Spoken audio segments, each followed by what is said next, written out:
Friday, right? Friday. It's Friday night, and I have just, because no one cares,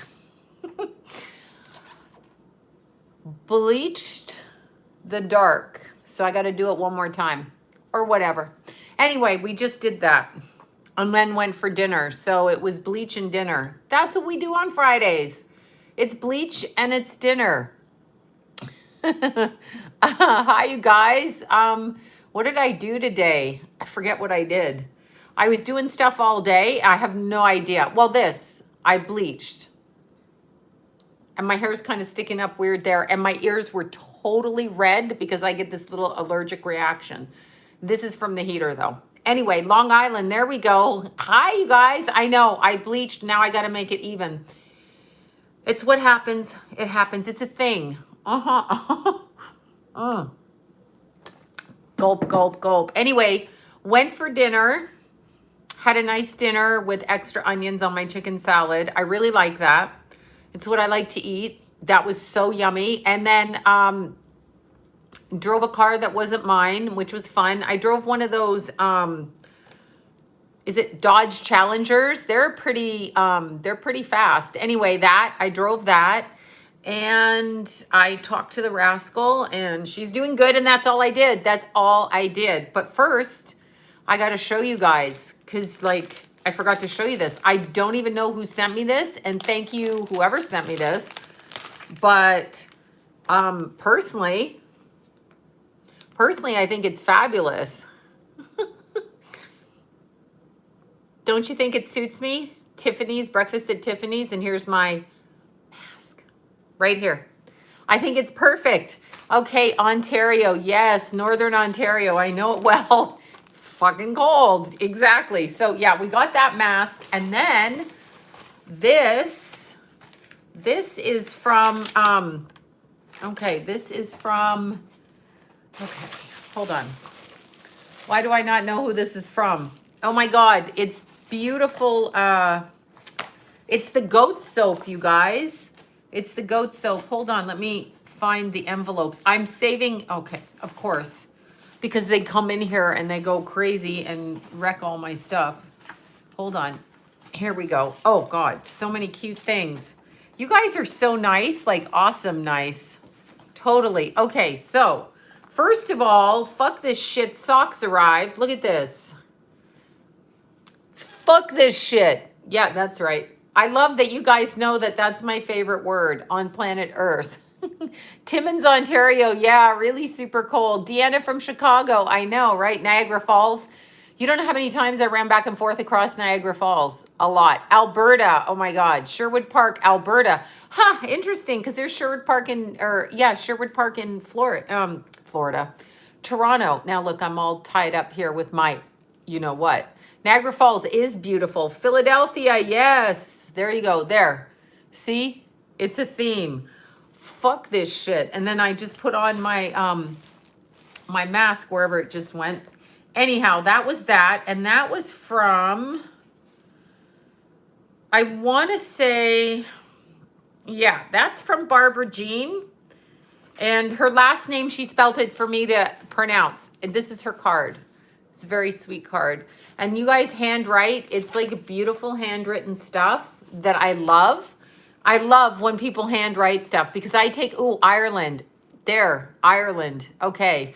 Anyway, she pronounces her last name Yulio. Yulio. There you go. So there you go. Anyway, these are her socks, and she's the one that made me the bracelets that I'm still wearing, actually. Look. See? I still have the bracelets on, so thank you for fuck that shit socks. I just talked about booking a trip to Ireland tonight. That's actually what I have in my head. So this one is this is a beautiful card from, okay, this is the jelly bean card. This is Mariana. She sent me this, but I don't think she sent me the goat card. I sound crazy. I know that I sound crazy and I could possibly be crazy, but I can't find envelopes. Hold on. Oh my God. Anyway, here's the letter. And I can't read the signature. I should read the signature, but you sent me the goat soap. Okay, so the goat soap and the goat, it's like really, it's actually, these are these goat for your heels, for your nasty heels, right? You know, like, do you guys get nasty heels? I get nasty heels. Anyway, I got some of this before and it's so beautiful on your feet. And this is pink musk, look. It's made from goats. Bah, baby goats. That's a lamb. Anyway, that's what that is. Hopefully she stuck a card in here. Oh, here we are. Oh, thank God. Look at this. This is the pink musk goat milk soap. Feel like a kid again. Feel like a kid again. I want to see how this smells. I just got this package and I'm so sorry. Oh my God, that smells so good. And I wish, anyway, the website is goatsoap.store. Goatsoap.store.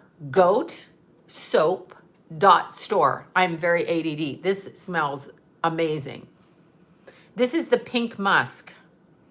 So yummy. Thank you for that. This is so yummy. So yummy. Goatsoap.store. Go to goatsoap.store. And then this one is, which one is this? Ooh, this is the pear tree one. I love the little goat face. I don't read tarot cards reverse, but I know what they mean reversed. I just don't do it reverse because you know what? I'm basically lazy is what it is. So I know, goatsoapstore.com. Oh, they're so wonderful. Go to her store and now I can't, I've got her card. I honestly can't read the name and I know the name. I had the name in my head and then I'm on a sugar high. So, you know, yeah, no, I do love them.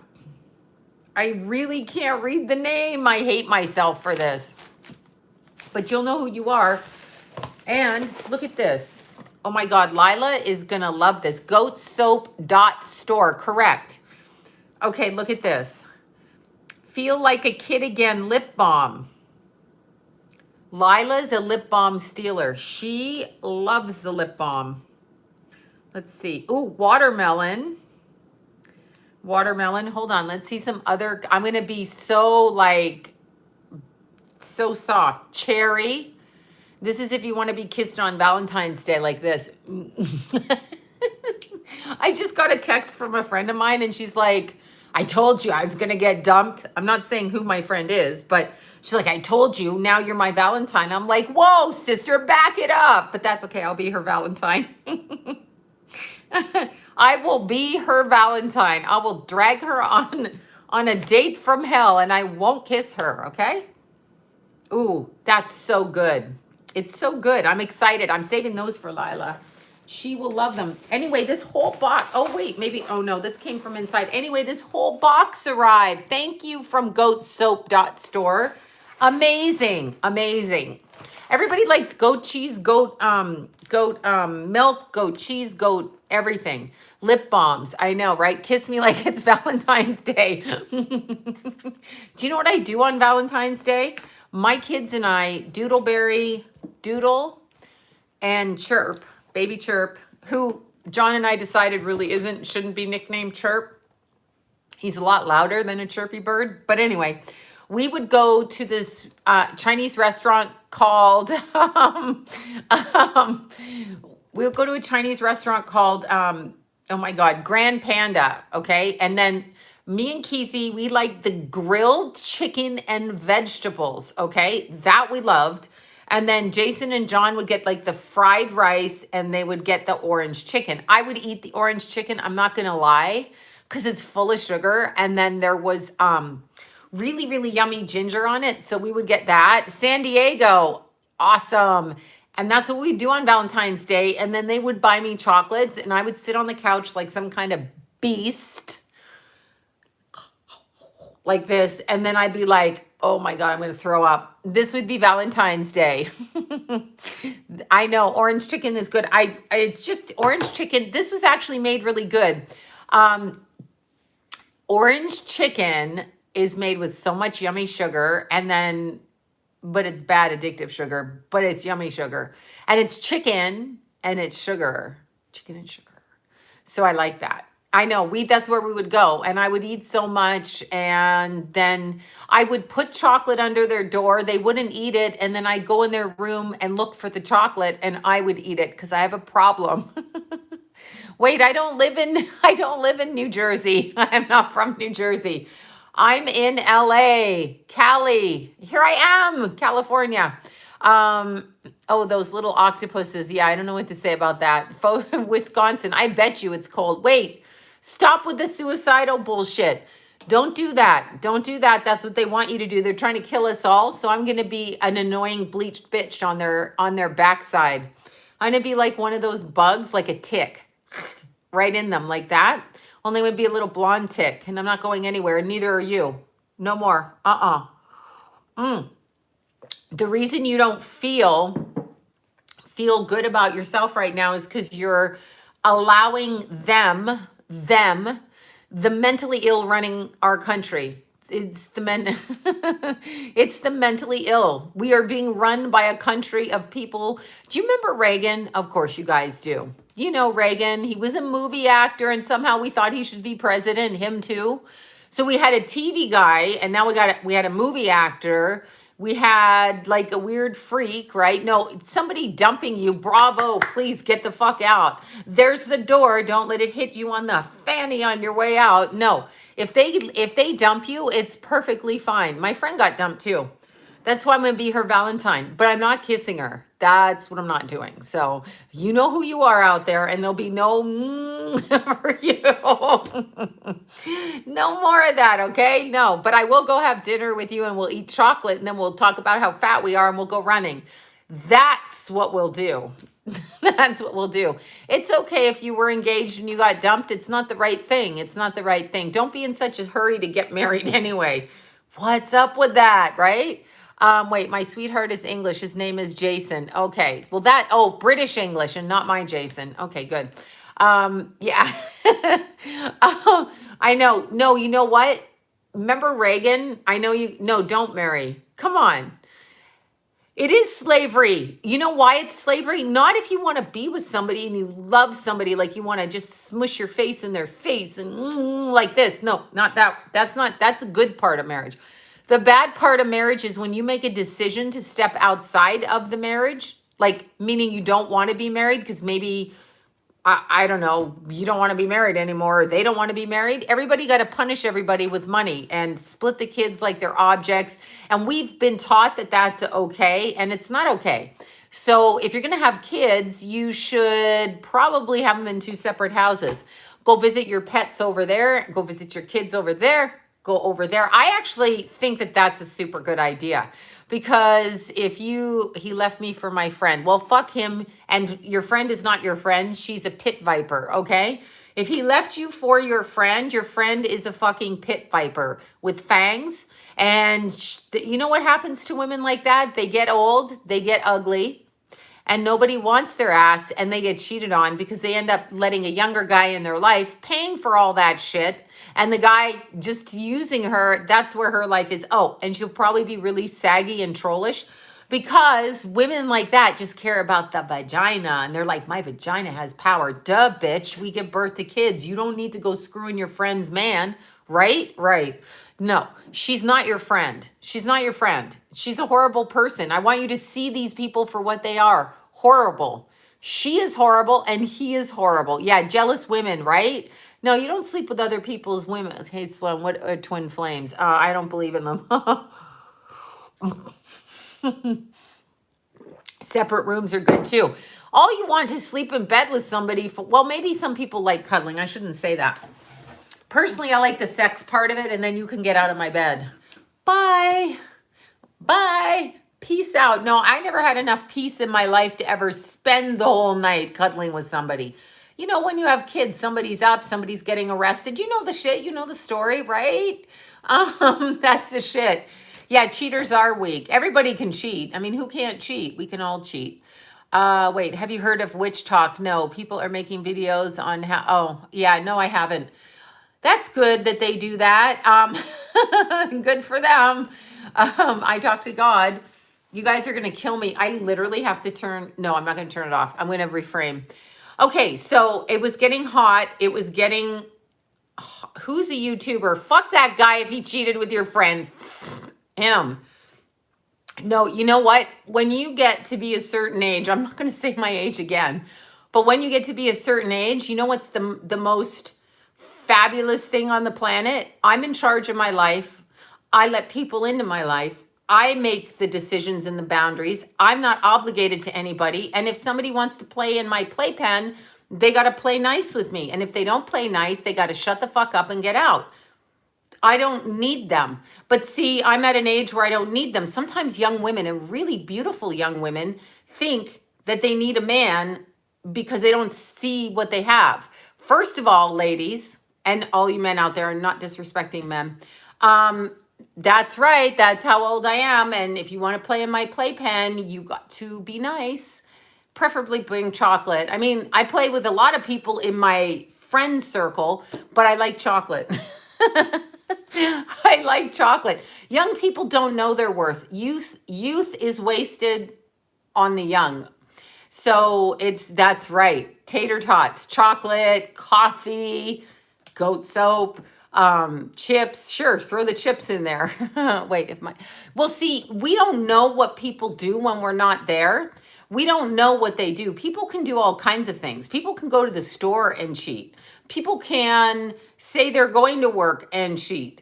People can do all kinds of things. You would not believe some of the people I have and the shit that they do with married people, and then they do it all the time. So there you go. Yeah, youth is wasted on the young. It's totally. If I knew now what I no, if I was 20 and know what I know now, you know what I'm saying? Oh my God, I would be so dangerous because I would have both looks and intelligence. But it's weird because your life kind of balances out. So if you're attractive, you'll probably always be attractive in your life. You just be different, right? So you will just go through different stages. But you don't have the wisdom like when you're 20 or 30. Really, you just don't. You do not have the wisdom. So you do not have it. That's it. Yeah, this is hell. And yeah, teeth, you got to watch, brush your teeth. Here's what you got to do. Drink water, wear sunscreen, brush your teeth. Never, no, I mean, once you are, like, I just look like my mother. I know I've said this and you guys are like, what does your mother look like? And I'm like, I don't know.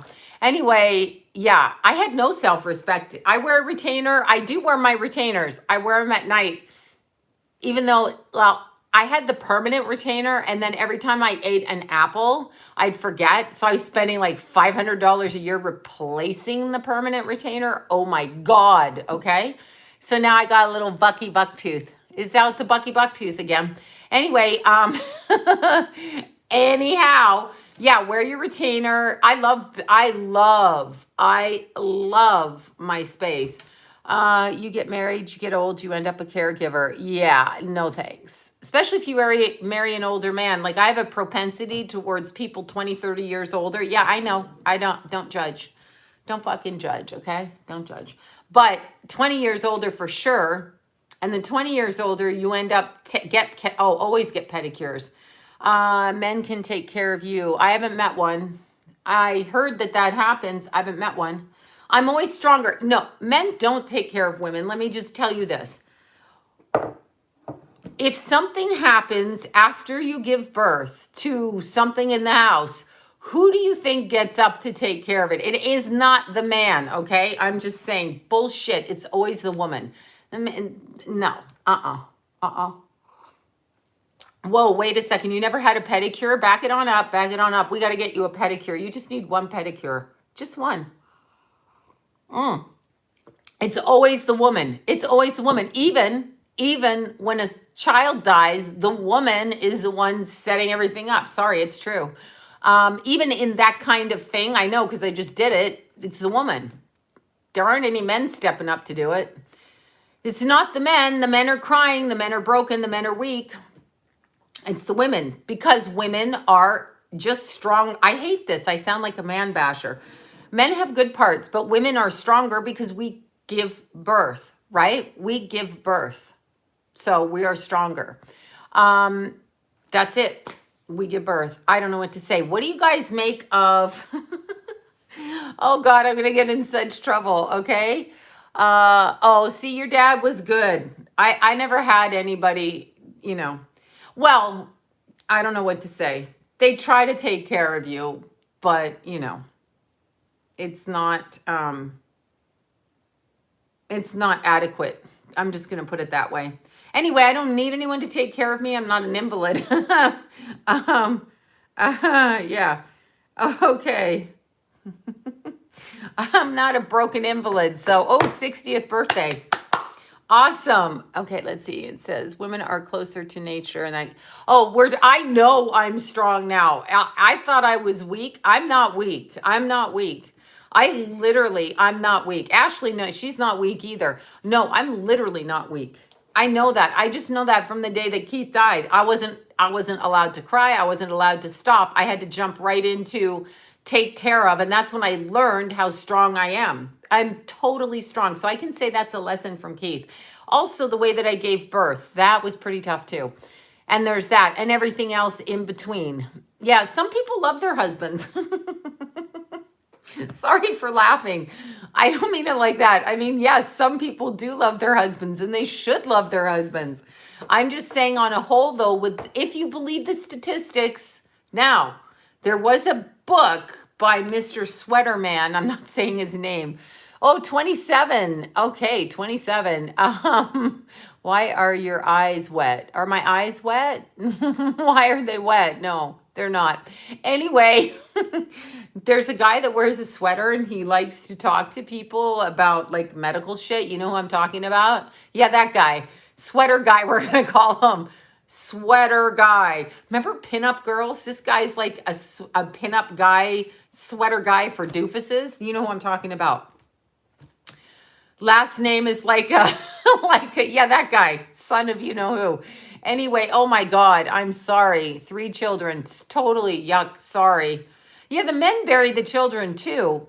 Because the men help make the children, but I'm saying as far as like doing all of the arrangements, looking at the dead body, standing there and doing it, it's like, that's a mother's job. That's just like a mother's job. I don't know what to say. It's mom's job. Let's say Mr. Pay. Yeah, that guy, sweater guy. We're gonna call him sweater guy. So the pinup girls, like they were like Mimi Van Dorn, they were all so cute with their boobs and their little tiny waists, and they were sweater girls. We got this doofus in his little whatever the fuck he's wearing in a sweater, right? That guy. Okay, so that guy, what the hell is my point? I had a point and I just went off my point. Sweater guy. Oh, sweater guy wrote a book called How to Lie Using Statistics. Yeah. And so then Sweater Guy uses statistics to talk to us, to tell us what the statistics are in reference to our health. So he wrote a book on how to lie using statistics and then uses statistics so that we lie. What? Okay, exactly. It's just Bridget Bardot. Yes, she was super cute. Have you seen her now? She looks entirely different and she just learned how, thank you for that. She learned how to just let herself, I don't know what to say, but she learned how to let herself do that. He's a buffoon. Yeah, I mean, if he was in my house, he'd be the type of kid we'd punch out. Like, it's not nice to say you should be safe in your own home. But no, no. See, my kids would, if he was their brother, they'd beat him up. I mean, I'd have to protect him. Wait, Facebook says what? I'm sorry, I'm joking on. Now my eyes or whatever. Yeah, I know, right? Who would not beat the shit out of that guy? Like, seriously, can you imagine? Hi, I'm little sweater guy. I'm making up statistics. Before Keith died, oh gosh, sorry, before Keith died, he told me, do you think that guy really developed the computer? And I was like, no, I do not. He's like, yeah, that's some demonic shit. That's what Keithy said. So there you go. Yeah, I cut off my Facebook. I cut it off. You know why? I put up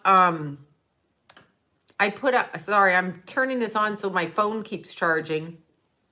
And I'm just choking on my tea. Um and my phone won't go. Okay, seriously? This is annoying. Isn't this annoying? Okay. There, I'm back in. Okay, I'm back in. Sweater guy. I know, right? Oh, that sweater. Okay, so yeah, I know. I'm off of Facebook now. I shut it down, but here's why. So I put a post up that 3 or 4 of my friends put up, and it had a picture of that. I don't know whether I can call her a comedian, but thank you for that. Thank you guys. That comedian, you know who I'm talking about? Ugly ass woman. Ugly, really ugly. Ugly soul, ugly face, ugly everything. You know what I'm talking about? Kathy Ugly Face, that one. And she's ugly because, yeah, that one. Anyway, she did, I can't really say because I might get kicked off, but anyway, she did a skit where she held up something that was in office when it went into office. You know what I'm talking about. So on Facebook, I posted that picture, and then I posted the one with the new person in the office with her holding up that. They shut my page down when I pointed out the hypocrisy. I'm like, are you kidding me? Like, wait a second. I'm not condoning it. I'm pointing it out, and I can't even point it out because you think this is a problem. Well, I think you're a problem. So, yeah, anyway, that's what happened. So, oh, totally double standard. Totally. Totally. Totally stupid. Anyway, long boring story short, I'll be on Coast to Coast on the 13th of this month, which will really be, wait, I have to check now. I'm going to be on from midnight to 2 California time. So like that's late for me, but I will be on with Richard. I will be on with Richard, and let me just check. Okay, so let's see. Wait, I got to check here. Hold on. Oh my God, hold on, let me see. Anyway, it's going to be midnight California time till 2 a.m.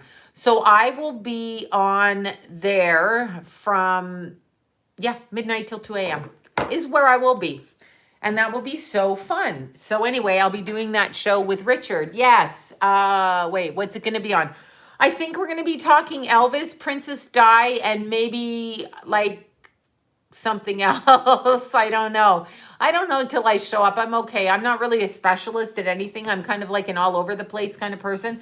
But I think he wants to talk about like musicians dying. It's the 13th, but I think it's actually technically the 14th because it's at midnight, which would make it the 14th, or is that midnight the 13th? I'm so fucking confused. Hold on. It's Saturday. Let me just see. I don't even know what month we're in. It would be nice if I knew what month we're in. Saturday, January, February. I'll tell you. Hopefully I'll tell you. Maybe I'll tell you. No, I'm trying to tell you. Yeah, so Saturday the 13th. But is that Friday night or Saturday night? Okay, hold on. They texted me and I'm insane. I'm insane, okay? I'm insane. I'm just like, wait, what? All right, 1 second here. 1 second. Okay, here it is. All right.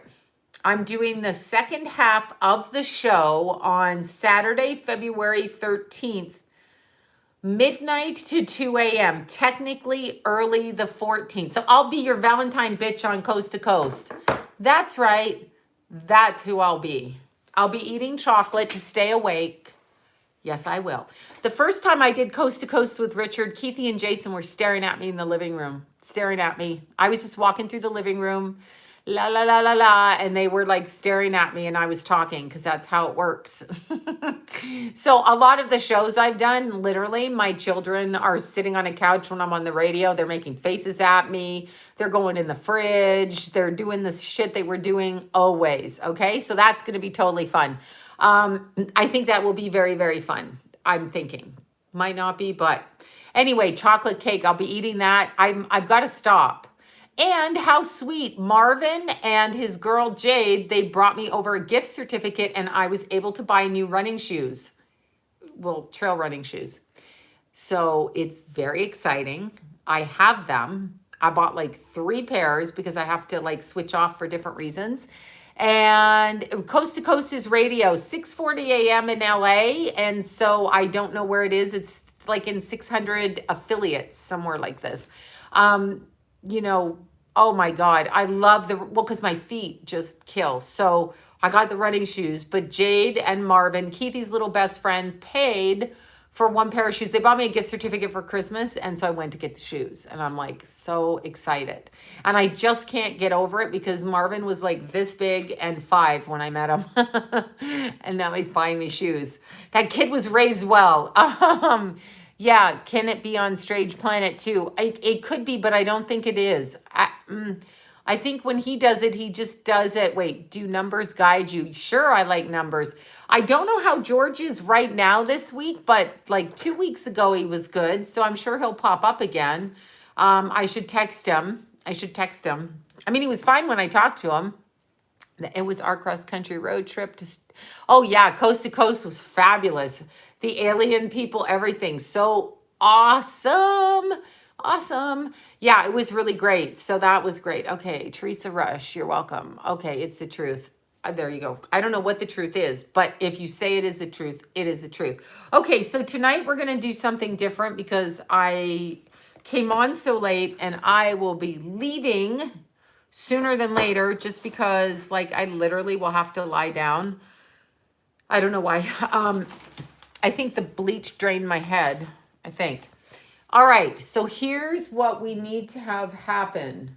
What do we need to have happen? Pick a pile. Pick a pile. Okay, so are we going to pick a pile? Okay, the truth is out there. I slept all day. The truth is out there. Totally, right? Okay, so let's pick a pile. 1, 2, or 3. And I don't even have to pee. It just sounded like it would rhyme. Okay, hold on. I'm trying to look and see. I've got to get the sex deck. All right, I got the sex deck. I got to get the sex deck. Okay, pile 1, pile 2, or pile 3. Okay, first thing. Oh, that's interesting. No, I don't want to look at the flowers. All right, so first thing we're going to do is we're going to start with pile number 2. Thank you, guys. So whoever picked pile number 2, that's the first pile we're going to deal with is pile number 2. Pile number freaking 2. Pile number 2. Pile 2. Okay, so pile 2. Let's see the influence in the next month because, pile number 2. Interesting. Hold on. I'm literally starting from scrap right here. All right, pile number 2. Pile number 2 got some secrets. Pile number 2. Okay, the sex deck. I call it the sex deck. I'll call it the sex deck if I want to. Pile number 2 got some secret shit going on. Pile number 2, between work and money. So work and money, there's some secrets going on. So pile number 2, on an emotional level, I feel you're holding back things as far as like who you're telling about what you plan to do work-wise and how you plan to do that. Oh my God, thank you so much. Thank you. Oh my God, what's your most recent grief? Thank you. She can choose any number to start. Yeah, it's random. Why I do that because I always start with number 1. Okay, pile number 2. Thank you so much for that. Pile number 2, you guys on an emotional level are hiding things about your money, which could just be your money not connected to work, and then your work money, okay? So you are in the process of actually deciding what you're going to speak or not. And there's a secret you're keeping from a female in your family. So there's a secret. Now, whether you're male or female, you are not telling somebody in your family what you're trying to do to make money or what you're doing with your money, okay? So you're not speaking it. There's a secret. You're showing up like Scorpio moons, y'all. Keithy was a Scorpio moon. Never knew what that kid was up to. Never. Okay, so you are being sneaky. In other words, or you are setting boundaries because you feel like you are easily talked out of what is yours, okay? So you are feeling as though if you speak it, you will lose it. So there's some amount of secrecy with that, okay? So pile number 2, you have that. But the other thing that we have going on with pile number 2, that's the overall intention for like the next month, because I'm doing it for a month out. So, all right, it's all, look at this, Ace of Diamonds, pile number 2. There you go. You're really thinking and trying to work on the pennies, the money, the dollars. The trip to the Caribbean, you're working on it, but it's interesting because you are making a split decision. Now, there seems to be some issue. This is exactly what I get. What you do with your money, who you allow to have your money, how you allow your money to be spent, and what control you have over it, okay? So you are feeling like you're losing control from whoever's around you when you mention or speak money. So I have a feeling, pile number 2, yes, there we are, Jack of Diamonds. Someone is talking you out of your money, a younger person who is taking money. So when you get some cash in and you go home and you're like, I got some cash, I'm gonna go get my nails done, or whatever it is you say, they're like, oh my God, the light bill needs to be paid. And you're like, I don't think I wanna pay that. So this is why you are separating from what you earn, okay? So keep it quiet. That is the first thing. Oh God, teenagers, are you kidding? I know, if teenagers had to pay their own way, hello, exactly. Let's see, I have so much, there you go, it's the others. So this is why pile number 2 is deciding when to speak and when not to speak, right? So pile number 2, also, there is an individuating. The money is such a problem, and on a spiritual level, pile number 2 feels that if they give the money away to whomever in the family, it's not a problem. Like you're like, the people who pick pile number 2 are more on a spiritual than a monetary kind of focus. So they're like, it doesn't matter, it's only money, here's $100 or whatever. But you are losing yourself to, what would the word be? To other people's whims, and you're trying to look at it from a spiritual versus love point. So there could be a little bit of codependency going on there, pile number 2. So you may feel you're not going to be loved or received or seen or whatever if you don't give money over. Okay, so that could be that. Now, I will tell you, there's a turn of events for you financially. There you are, Gypsy girl. I stuffed my face with your chocolates. Thanks. Thank you so much. So what I'm feeling, pile number 2, is by next December, this is straightened out. But what they're telling me as I'm talking to you, you actually have to set your boundaries, pile number 2. If you don't set your boundaries, this is going to be an ongoing problem for you. It's going to be a huge problem. Oh my God, thank you for the chocolates. I got Lila's nails over there. I thanked you last night, but I don't know if you heard it. I've got Lila's nails over there and the chocolates. And I'm eating the chocolates, including the strawberry ones, because I was going to give them away. And then I thought, why be nice? Why not just eat them? This is my problem. I'm a sugar addict who likes chocolate, but I didn't eat Lila's yet with the bear on it. So, but pile number 2, next year by December, you've made some changes. Thank you so much. Thank you guys. You've made some changes to how you set your boundaries, and you're very comfortable with what you choose and whom you choose to allow in your life boundary-wise, okay? So pile number 2, that's actually a really good thing, but it's a spiritual thing. So I think it's a little bit codependent, pile number 2. Like you're thinking, if I don't give them the money, then they're not going to love me. If I don't pay that bill, then they're not going to love me. If I don't, whatever. So you keep giving, but you actually have to set your boundaries. So the secret is with the moon in Scorpio, as I was seeing it, as I was referencing it, with the moon in Scorpio, that is about your inner strength from underneath. So you need to bring your strength out, and you need to allow yourself the right to set boundaries. So I want pile number 2, I want you guys to acknowledge that you have a right to set boundaries because you do as much as they do. You don't see yourself separate. You see yourself as just constantly giving to people, which you are, but you're not seeing that you're allowed to have boundaries. So pile number 2 is learning about boundaries through the loss of the money that they have that they're keeping secret from their family. This tells me somebody is going to try to manipulate that money out of you. So hide it somewhere really good, preferably not in your house. Exactly. Okay. So now, wait, daughter has best friend living with us now. Of course, for free, right? Sorry. Sorry, I'm slurping, but I'm also like suddenly, whatever. Now we're pulling out the sex deck for pile number 2. That's right. Let's look. Okay. Let's look. Pile number 2. How's the bedroom action going for pile number 2? Minus any little kids that are listening to this, because you don't need no bedroom action. Get off this. Get off this right now.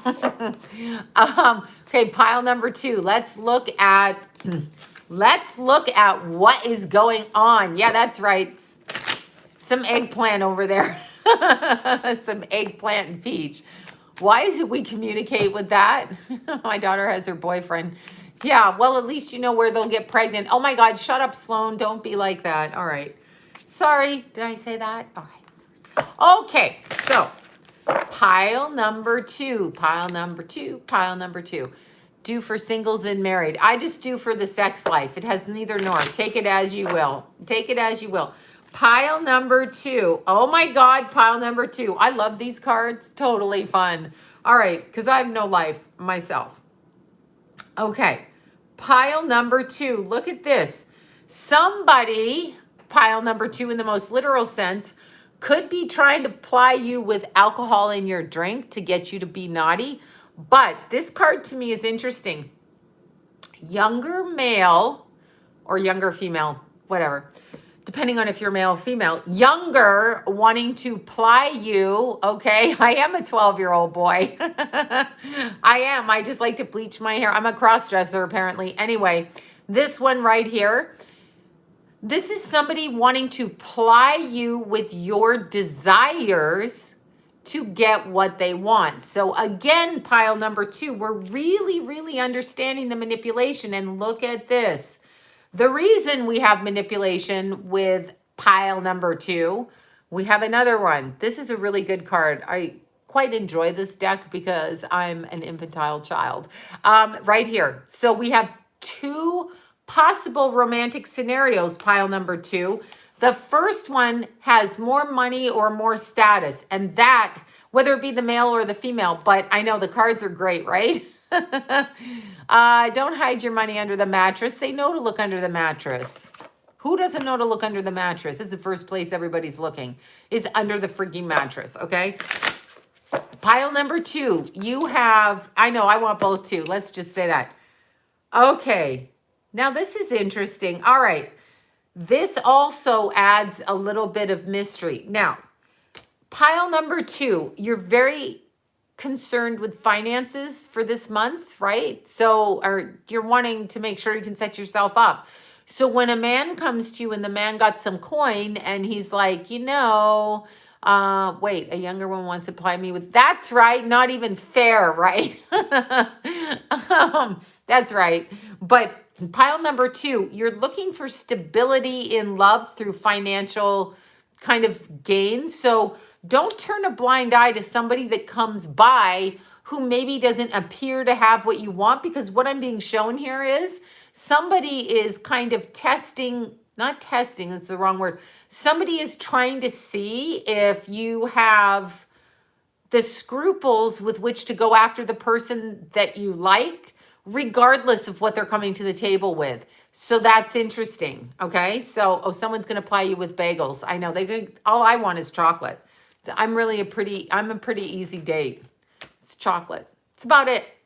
I don't need anything else. Anyway, pile number 2, you've got to decide to go after either the person you like or the person that you think is stable for you. I have to see who, okay, this is Suzanne Veronica.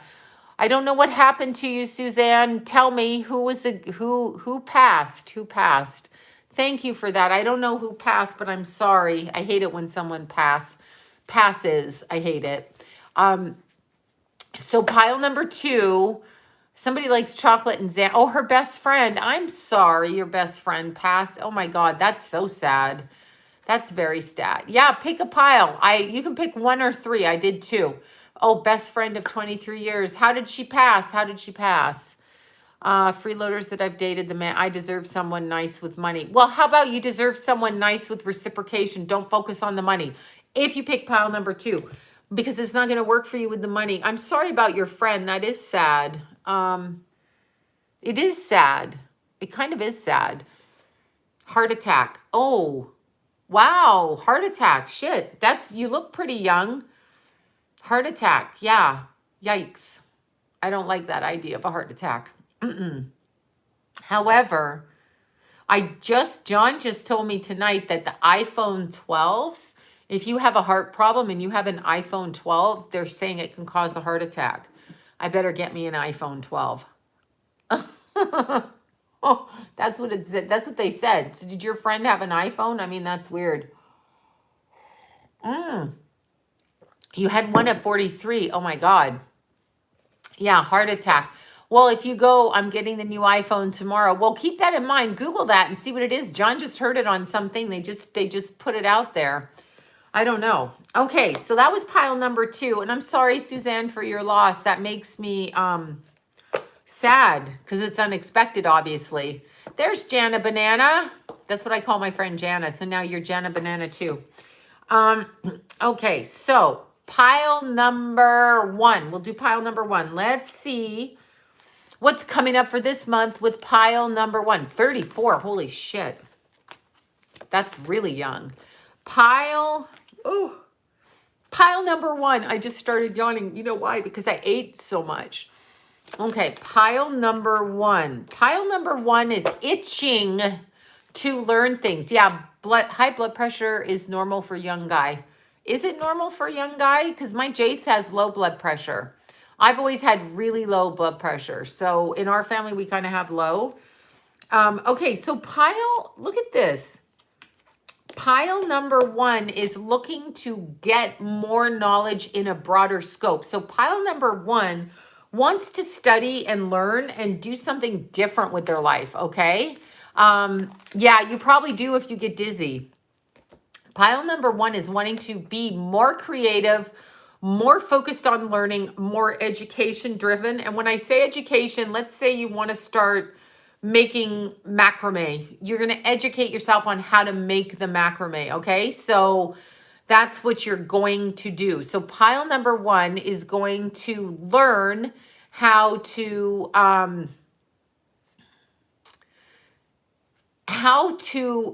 advance their creative skills through learning, reading, researching, educating themselves, okay? Wait, May 31st, he would have turned, I'm sorry about your son. 31, wow, yeah, I know, it's just unbelievable, isn't it? I mean, when something like that happens. So pile number 1, you are looking, okay, I'm doing my yoga hand lift, which Ashley will yell at me because it's not really, I'm just trying to like reach. Anyway, pile number 1, you are trying to educate yourself to creatively open your life up in such a different way, but you need to do it through focused learning and knowledge. So it's kind of like a Virgo thing, pile number 1. Okay, so that's what you're doing. So whatever it is you like, if you like macrame, if you like reading medical stuff, if you like learning about vitamins, herbs, trees, whatever it is, it doesn't really, oh, wait. Oh, there you go. I see. I'll read that after. I will read that. So you're wanting to learn through what it is you're doing. And so if you have even if you want to bake, even if you want to paint, even if you want to whatever, you're trying to learn, okay? So you're going to research it and educate. So this is a month of learning something new to open up your creative abilities, pile number one. That's the first thing. That's the first thing that you're going to be focused on, is opening up these creative abilities and focusing yourself on how to sharply bring your mind in a different direction. So there's definitely that. Now, when we go from that, let's see, Deanna from Chicago, 5 gangster. Don't know what that means. My hubby is a Scorpio. Well, I'm sorry for you. But if he's your hubby, you obviously get along with him, so it's fine. It's only those ones that you don't get along with that wouldn't be fine. Okay, so pile number one. Now, the reason for the creative push is because on an emotional level, and this is weird, pile number one has a karmic situation coming from lifetime to lifetime where they have avoided their creative abilities. So pile number one, if you pick pile number one, thank you for that. But if you picked pile, oh my God, thank you. If you picked pile number one, okay, you have a need to creatively express yourself this month. If you don't express yourself creatively, okay, you are not going to unlock 3 lifetimes in a karmic cycle, okay? So there's 3 lifetimes you've avoided doing this, and that apex is coming right now. So the apex is coming for pile number one to actually, okay, actually take action and focus on what it is you need to do creatively for yourself. So pile number one, it's a whole creative part. I'm going to be talking to Suzanne after because I can't focus right now, but I'm going to talk to her after. Anyway, that, so that you guys know that, and she knows that. But what I was going to say is pile number one, this is about creatively unlocking a karmic block that carries over 3 lifetimes for you in the next month. So if somebody says to you, hey, do you want to learn how to play tennis? Hey, do you want to learn how to paint? Hey, do you want to learn how to bake? I don't care what it is you're doing. You're going to have to unlock that karmic cycle. So pile number one, that is what you are focused on, okay?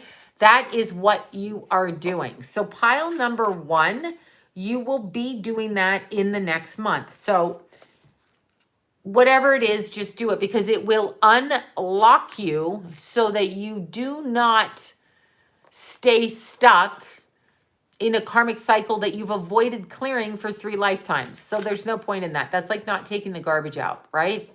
So for pile number one, let's look at your sex cards. That's what I call them. Am I not allowed to call them that? Wait, I'm an artist, never get tired of it. Oh yeah, don't get tired of it. Of course not. Pile number one, let's see what kind of action you're getting, okay? I know, sex, what's that? There's those cucumbers. I mean, not cucumbers. What is that thing? Eggplant. I'll never eat eggplant again. Like now that I see eggplant emoji, I'm like, nah. Okay. Pile number one, let's see what kind of action you are getting, because that's important. Okay, so, okay. Pile number one. Look at that. Pile number one, you naughty rascals. Look. Yeah, there's 3 of you in that one. Pile number one. All right. Pile number one, you are being distracted. Now I get what's going on with you. I know sex is really great. Sex is good. But pile number one, you are being distracted by the idea that you are involved in a competition for somebody's attention, and it's taking you away from your creative focus. So for the next month, don't compete for that attention. Focus on yourself. That's the answer to that, okay? So that's the answer. Pull away, pile number one, even though it looks like it's a lot of fucking fun. Pull away, okay? Pull away. Be very, very creative. Be very, very, very creative. Pile number one. And do not be distracted by a competition for a lover, whether it be male or female, whatever. I don't care. They don't care either. Whatever. That. Okay, so pile number 1, that's kind of your, oh, Bobby is totally creative. There's my Keithy picture. Oh my God, Jason, wait. Jason, thank you. My Jason, let's see. You're not my Jason. My Jason is my Jason. Hold on, thank you. Okay, she calls me. Oh, that's so great. Oh, you are a psychic in India, Indiana. I'm like in India. This is me. I can't read, Jason. I'm like, okay, I'm learning astrology and use it in my readings. Okay, that's great. I'm doing the lessons for astrology. Thank you and your mom. And you're not from India. You're from Indiana and you have cerebral palsy, which is really interesting. That's interesting. I wonder if that opens your gift in a stronger way. It might be. That's probably why you're a healer to others. So that's great. Super good. And thank you so much for that, you guys. Yes, there. Oh, there you are again. I'm like, wait, you're there, you're there. Thank you so much. And your mom. And I'm crazy, but astrology is my passion. Always incorporate astrology into your readings because astrology is the best. It is a lifelong pursuit of incredible aptitude that you can use in every area of your life. So astrology to me is like coffee. There, I said it. All right, or sugar. It's something I will do all the time, no matter what, and it changes in every way, which way it goes, constantly. Okay, so pile number 1. You cannot distract yourself because you feel like you're in a competition for somebody's attention, and that's what you're doing. And this is a past life spiritual thing. Remember, I said pile number 1, you are on a past life clearing of blockages, and who is forcing you to still be blocked? A relationship that you feel you have to compete to get their attention. If you compete to get their attention, you're going to not clear your block. So pile number 1, what do you got to do? You got to say no to the eggplant, okay? The eggplant emoji. Somebody pop up an eggplant emoji. Yeah, you got to say no. No to pile number 1. Gosh. Okay. Pile number, let's see, they never figure out which number to pick. I can't read myself. So there's the eggplant emoji, y'all. Say no to the eggplant. Oh, God.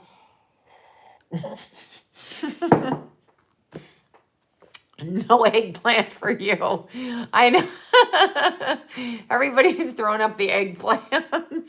I'm scared of big ones. Yeah, well, I like big ones. Oh my God. Fucking said that. See, they just come in your head and say shit, right? Who doesn't like big ones? I know. You don't like big ones. I have to supersize everything. Okay, I'll stop. I will stop. All right. I shall stop. I really will stop. Because I probably have family members watching. And yeah, yes, go big. I like everybody. I mean, I haven't met one I didn't like of the people I've been with. Let me just preface it like that. Okay, pile number 3, okay? Pile number 3. Wait, my friend likes the mushroom size. I don't even know what that means. Super size. I like super size. Who are we kidding? I like electric batteries. Okay. Don't tell on me. Don't be jealous. Mine does not talk back. All right. So pile number 3. Let's see what you got to look for in the next month. Pile number 3. This is interesting. Pile number 3 is focused. Now pile number 3 is focused on completing goals and also completing travel. So pile number 3 has 2 different things going on. Travel and then their own goals. So your goal could be to paint the garage. Your goal could be to give stuff to Goodwill. Your goal could be to get the kid into kindergarten, whatever. So pile number 3 is working on that. Pile number 3 also believes that the travel will open them up to their next line of work. So pile number 3 is kind of wanting to explore by traveling, right? By traveling and figure out which way they want to go work-wise. Gonna DJ around Mexico. There you go. So pile number 3 is focused on that, and they are also focused on their own goals. So I want to distinguish between like I want to travel and I have goals. So I may want to travel because I want to look out to see what kind of work I can get. If I go to Chicago, England, wherever, I go there, see if I can get a job. But I have other goals too. I want, to run a marathon. I want to make sure I get out to visit my grandmother. I might want to buy a new car, whatever that is. So these conversations with pile number 3, you are focusing on your personal goals and your travel goals. Okay, we started with pile number 2, so you'll have to wait. I'd said go to Ireland with you as your assistant. There you go. Exactly. I'm dying to go to Ireland. That's my next goal. But anyway, for pile number 3, you have that, but you have personal goals too. So there's personal and there's travel. There's 2 different things that are going on, okay? Personal and travel. So with pile number 3, it's interesting. This is like list taking, setting things in to motion through writing lists, making sure that you're focused in the correct way, putting everything in alignment so that but borders are closed. Well, maybe the borders will be open and maybe you'll get out. Not all borders are closed. You can still travel. You can travel out. I know people are traveling. I have friends that are traveling all the time, constantly. But this is what I'm seeing, okay? Scotland, then Ireland. Yeah, I'm going Ireland first, then Scotland. But it's interesting because this is kind of a pilgrimage of sorts for pile number 3, because you are trying to shake yourself up out of your rut, whatever you consider your rut to be. So you've got these goals because it's the only way you can tangibly handle what you're doing. So you're like, I need to focus like this. I need to focus like this. So I've got to focus these 2 ways. If you travel, you face arrest in Canada. Yeah, I don't know what to say. I don't know what to say about that. I'd have to travel. I'd have to risk arrest. This is what I would have to do. Oh, your spirit animal is a red fox. Mine's a bear, a hungry bear. That's what mine is. Okay, so yeah, Scotland sucks. Okay, well, I'm just thinking of Braveheart.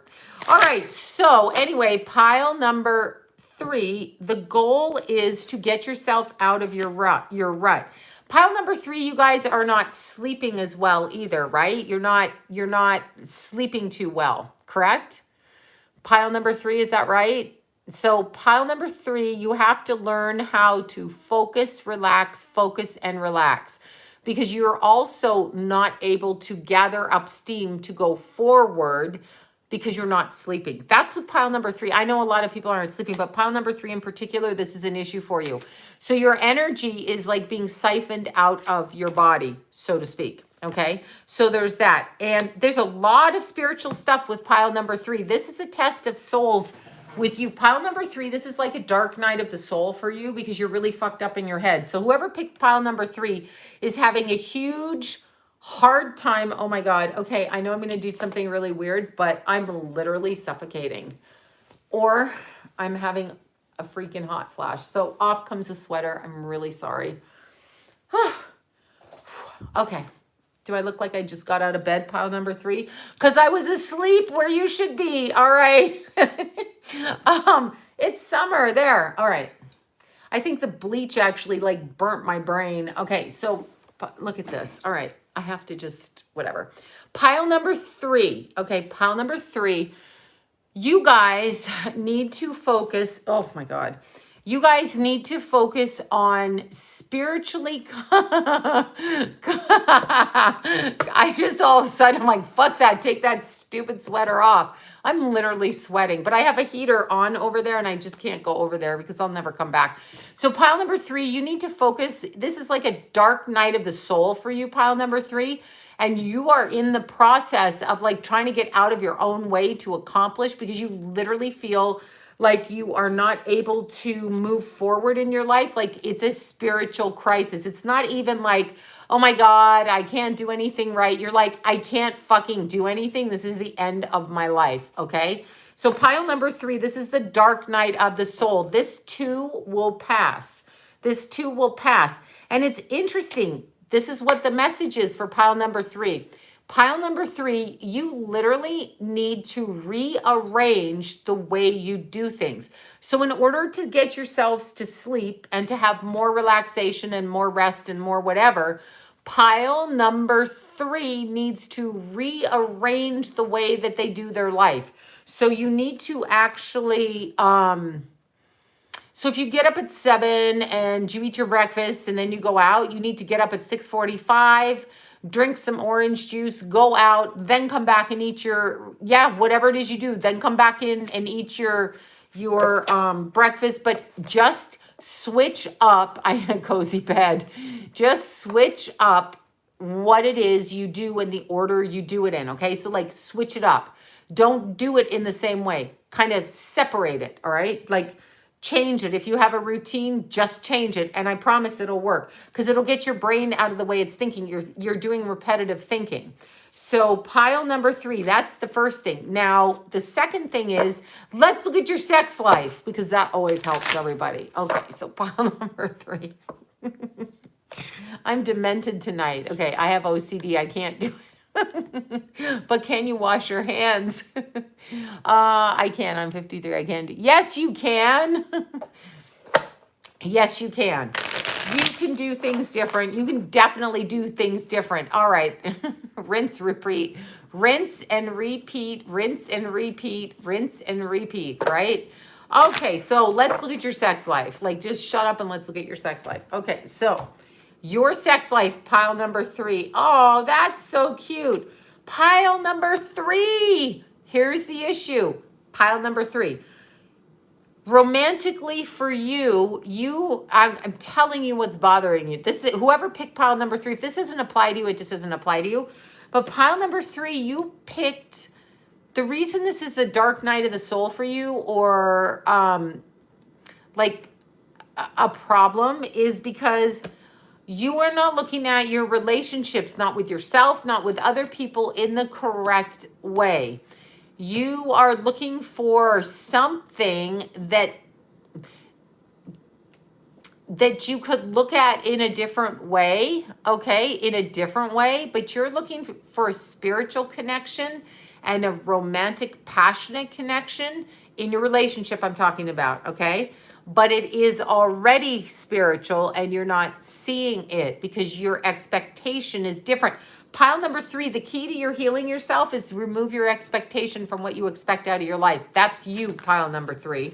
You people, pile number 3.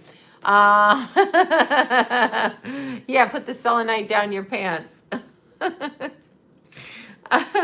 Oh, God. Okay, so, yeah, this is what you're... See, look, I swear to God, this is the 5 of Wands. You got some pervert neighbor spying on you, too, but...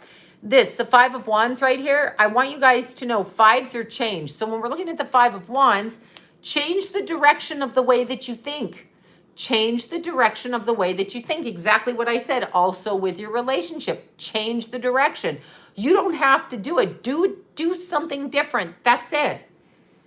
And then we have, okay.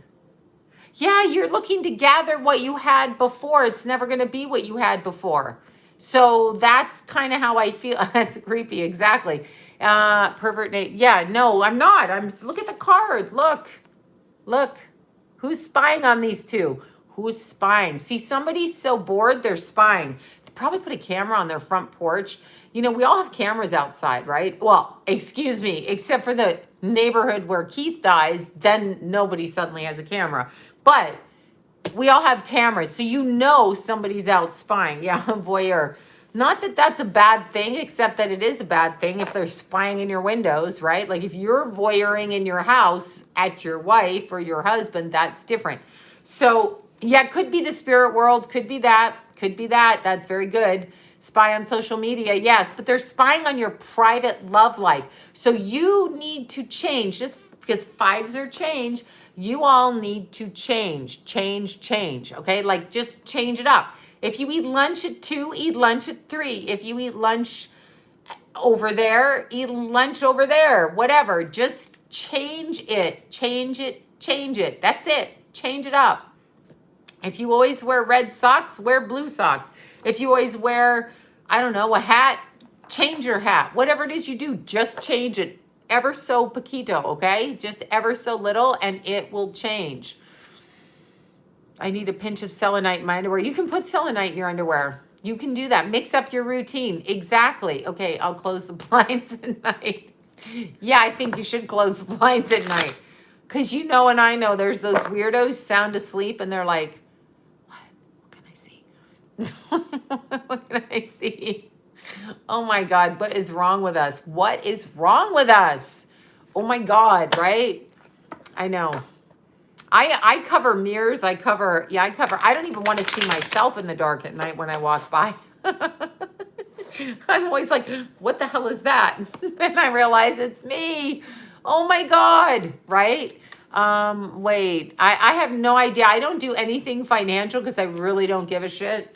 I think it's funny when Wall Street blows up. I love it when they blow up. I love it because I feel like they should fucking fuckity fuck off. Is what I feel. That's what I'm cracking up. Okay, so see. Okay, pile number 3, one last thing. If you're in a relationship and you're with somebody, male or female, whoever you are assuming that you're the one. There's another eggplant. Eggplants. Do you realize we've taken a fruit or a vegetable, whatever it is, and we've turned it into a sex object? It's not even people anymore. It's a fucking plant, all right? So, okay, so pile number 3. The reason that you're stuck in your relationship, for those of you in a relationship, is because you're assuming that you're the one that's hurt or hurting. You're not seeing, I love scarring the neighbors. You are not seeing, pile number 3, that your partner is just as sad for the change that's going on between the two of you in a spiritual way. You are assuming that it's just you. So pile number 3, this tells you that both you and your partner are having the same issue. Okay, I'm making eggplant. I can't hear eggplant anymore. I'm like, what? Wait, I've been telling my son. Okay, there. So that's your card reading. Pick a freaking card. Okay, so I'm single, no partner. Okay, well then just change your routine. I said for those that have a partner, obviously, look, my hair is literally sticking up weird. I think the bleach made it weird. I only bleached from here down too. So the roots are going to grow in up here because it's always off. I can't. No one cares. I have to remember that. I'm a Leo. I care about hair, but no one else cares about hair. Nobody on planet Earth said anybody ever cares about hair. Oh my God. Okay, so we have a new moon in Aquarius, or do we have a full moon in Aquarius? Wait, it's a new moon. No, it's a new moon in Aquarius on the 11th. 6 planets in Aquarius. We have that. We have that coming up. I think today is what? The 2nd, the 3rd, the 5th. I don't know. It is whatever it is. I don't know. I don't know where we are. See, my schedule's all messed up, right? Venus in Aquarius. That's a very friendly Venus. I bet your partners get really jealous because you're so freaking, it's the 5th. Thank you. Because you're so freaking friendly. All Aquarius types are like, hi, how are you? Hi, how are you? And people think that they want to have sex with them. And they're like, no, I just want to talk to you and then go about my business. Yeah, so file number, all of you. Mwah, with that. Okay, let's see. Yeah, happy birthday to your brother. I'm a Gemini, so I'm friendly. That's good. Venus and Scorpio. Yeah, I know what you're like, Venus and Scorpio. I'm kidding. I'm just kidding. Don't get offended. Don't be a hater. Cancer and Aries. Yeah, I got a lot of Cancer in my chart. You can tell I talk about food quite a bit. Oh, happy birthday. Joseph's birthday. Eggplant Parmesan. Is that cheese on the vibrator or cheese actually on the eggplant? Okay. I'm sorry. I can't. Scorpio moon. Keithy had a Scorpio moon. No, I can't stand the eggplant. Everybody puts eggplant for sex. I'm a Cancer rising in California. Yeah. I was a Leo rising in Toronto, but Cancer rising here. And I'm Mars in Cancer too. I'm Venus, Mars, and Jupiter all conjunct in Cancer, which if I drank would make me a really fucking awesome alcoholic or drug addict. preferably an alcoholic, but I don't drink, so shit, right? Oh, you turned something, Venus in Cancer, yeah. I'm Leo, Sun, Moon, and Rising, but relocated Cancer Rising, and progressed, I'm all in Libra. I may have some Scorpio, though. I think progressed, I got some Scorpio. Yeah, I think I may, because let me just start off with this. Here's how I'm going to start off with this. I got to get the arms in shape again. See, I took my top off and I'm like, you know, everything is about change. Everything is about change. Scorpio, double Capricorn. Okay, so here we go. What I want to say, here's what I want to say. When you're looking at, I'll do a quick astrology thing. When you're looking at astrology charts, Neptune and Scorpio is my generation. When you're looking at astrology charts and people say, I was born on the cusp, I want to smack them straight in the face, okay? I'm like, no, you weren't born on the cusp. That's like being born on the side of the hill. I mean, possibly you could be, but remember, each sign, each constellation, if you want to look at it that way, starts at 0, 0001, and ends at 30 degrees. Each degree of that sign basically represents a year of your life when we're talking progressions. So when you are talking about being born on a cusp, it doesn't matter if you're premature, when you're born, okay? So when you're born, because even if you're premature, you're coming out on a birthday. So at your time of birth, when you are born, if you're a 15-degree Taurus sun, by the time you are 15, your sun will have hit 30 degrees because it started at 15. So you will have the Taurus expression of a Taurus Gemini. So at 15, you get a little bit more wild, but that would be hormones too.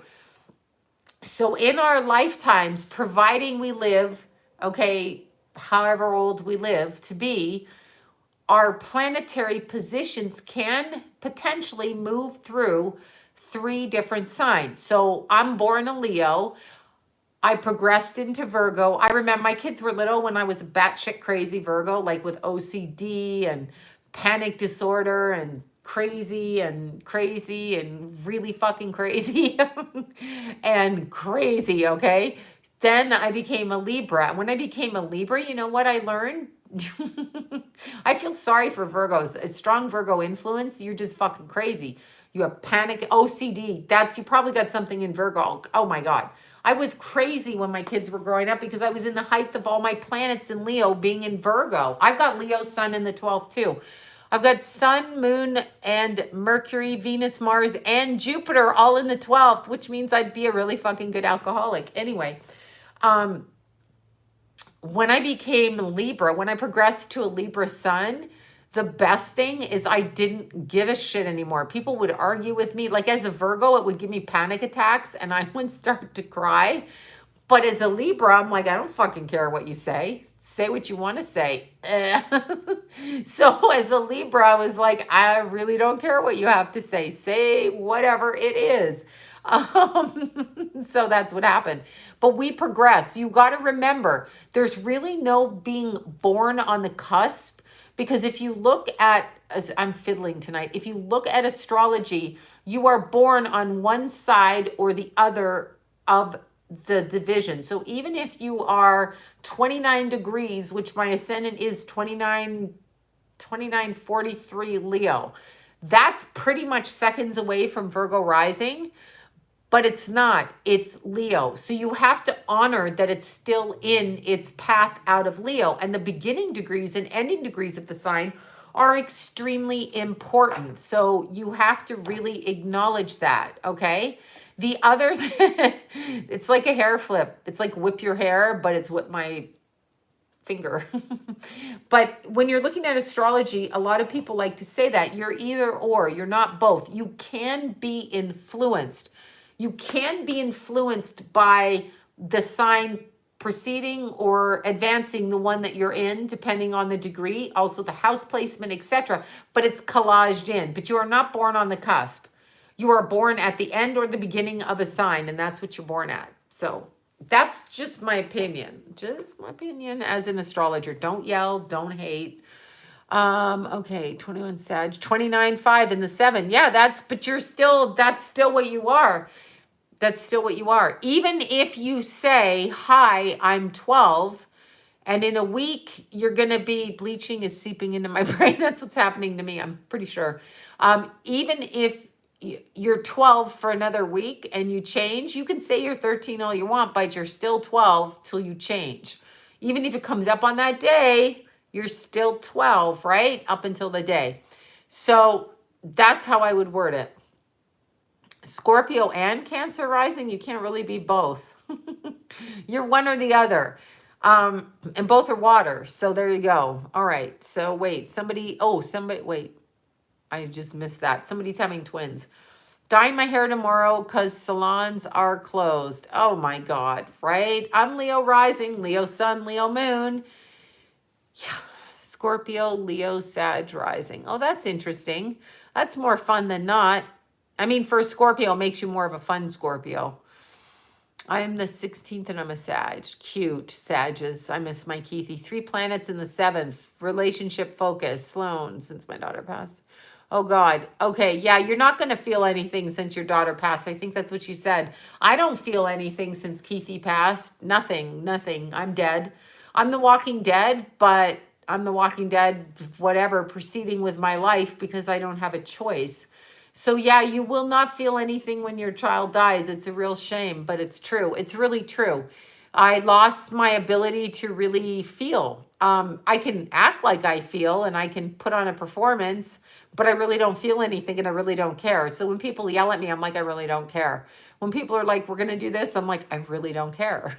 And so if they scream at me, I'm like, I still don't like what you're saying. It gives you, if you could look at it this way, oh my God. Okay. So whoever said their daughter passed away and they don't feel anything, and for Suzanne and for anybody else that lost somebody here, there's a great show. I don't like one of the mediums with the ectoplasm in the show, but it's called Surviving Death and it's on Netflix and it's actually really good. There are 2 direct account stories on there, which are really great. And so go and watch that, and you're not going to feel anything if your child passes. Why? Yeah, I mean, why would you feel anything? Your soul, half of who you are, died with your child, unless you're an asshole and you're not. So you're not going to feel. Nobody feels the same. That's what I said before Keithy died. When his brother died, nobody's forgotten about that. Just after Keith was born, 24 years later, Keith dies, but for the entire 24 years, that experience, you're never the same after it. Part of you dies with your child. That's the reality. You're not going to feel any different. You're going to live your life. You're going to do, I know the ectoplasm lady, right? Why do they put those people on the show to discredit it? Like they should just fucking stop that. You are going to be numb for your whole life. That's just the way it is. So be numb within the context of living your life. You're allowed to be numb. You're allowed to be numb. Your child died. You're allowed to do whatever you want to do to get, yeah, it is a game. It's a total game. It's a total game changer. Nothing matters to me. I don't care if I die. You could point a gun in my face. You could fucking kidnap me. I've been kidnapped. That's why I'm on Earth.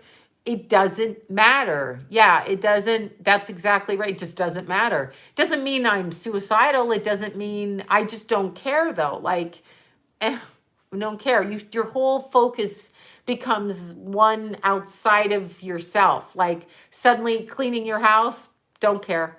Doing the laundry, don't care. Like, whatever it is, you don't care. Okay? You don't care. Though definitely, I watched it change. Yeah, I watched it change Keith's dad after his first son passed. I watched it change him. He was never the same. Our life was never the same. It was never the same. So it won't be the same. That does not mean that your child wants you to feel that way, but if you do feel that way, that is the way that you're going to feel. And it's okay. You don't need to tell anybody. You don't need to say, hey, I got to behave. Do whatever you got to do. Until these mother effers lose a child themselves, tell them to shut up. Doesn't matter. They don't even know what they're talking about. They haven't even felt anything like that till you lose a child. You don't even know what nothing matters. You lose your child, you're like, I really was mental before I lost my child because I was actually arguing with people over stupid shit. So, yeah, it's just like, yeah, no, I know. I mean, it happened and there's no getting out of it. It definitely happened. Yeah, you won't be complete, but that is this world. So there's hundreds of thousands of people that lose children every year. We're not special in losing our children. We are not special in anything here. This is a pretty wild place. I mean, this is a wild place. It is not for the faint of heart, and it is not easy. But all you can do, honestly, is just get up in the morning and do what you have to do.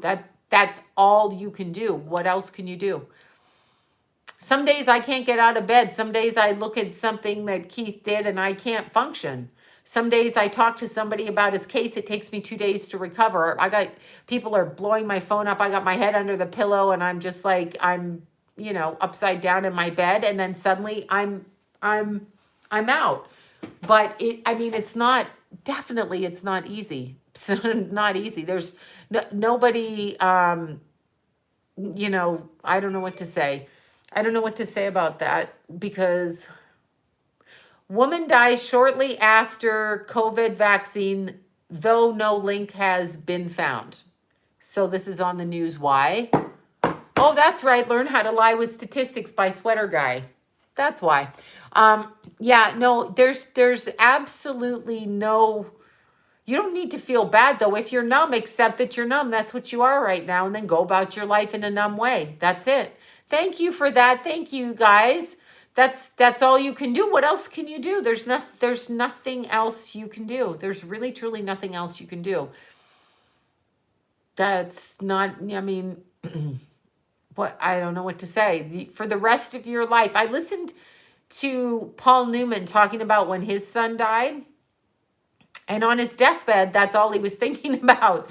So that man lived a famous life. He had everything that everybody wants. He had other children. And what he wanted was that child. And that's what he wanted. And that's what he wanted. And so I think it was, I forget when I saw it, but I remember thinking that makes sense. It's about the only thing you want. I mean, what else do you want? Look at Mike Tyson. Mike Tyson's little daughter, she passed away 4, 7, 5, something, whatever. He still goes about his business, but do you think he feels anything but numb? Okay.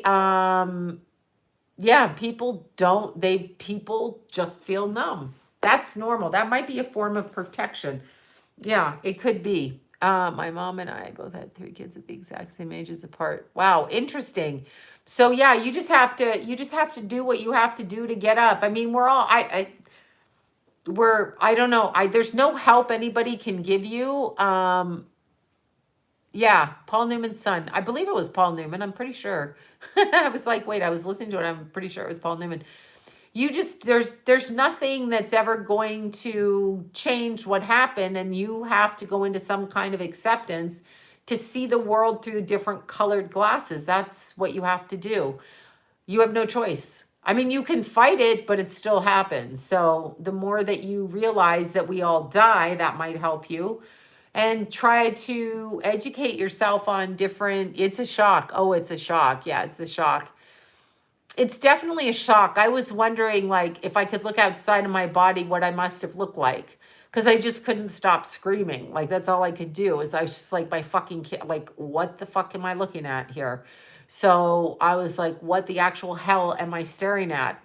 And when I was looking at it, again, all I could focus on was his little feet, which he had big feet. They were size 12.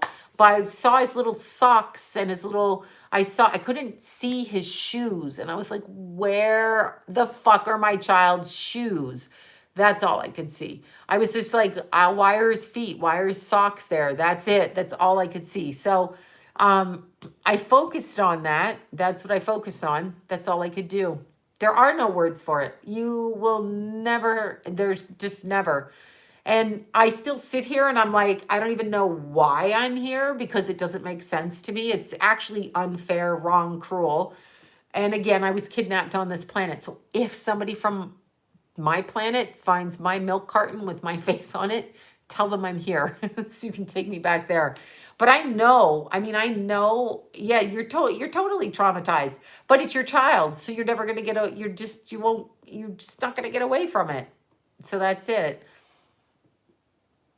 Oh, heart murmur.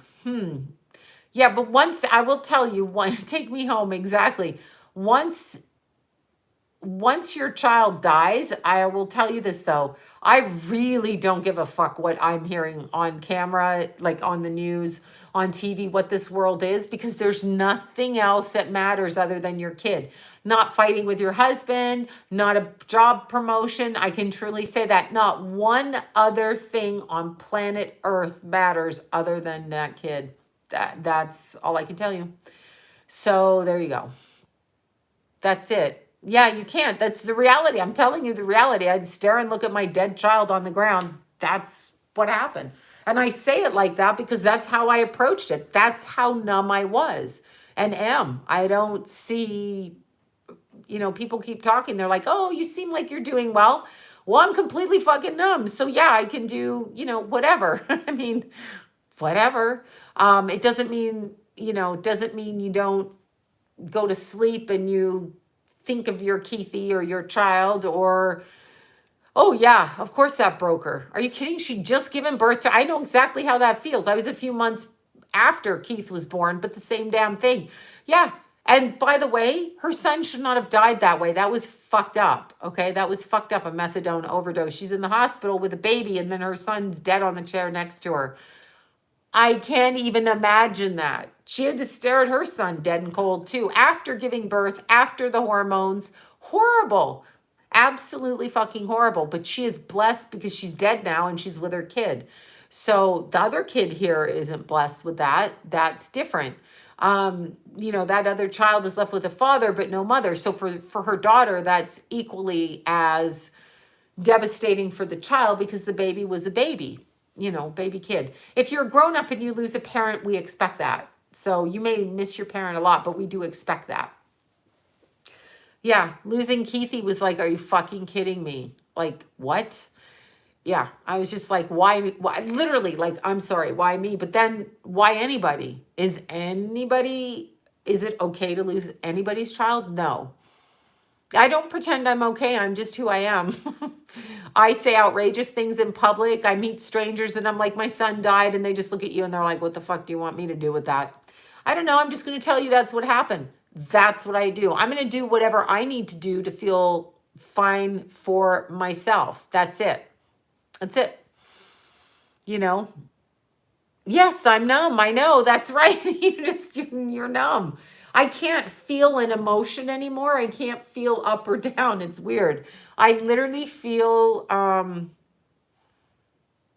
like terry cloth. That's what I feel.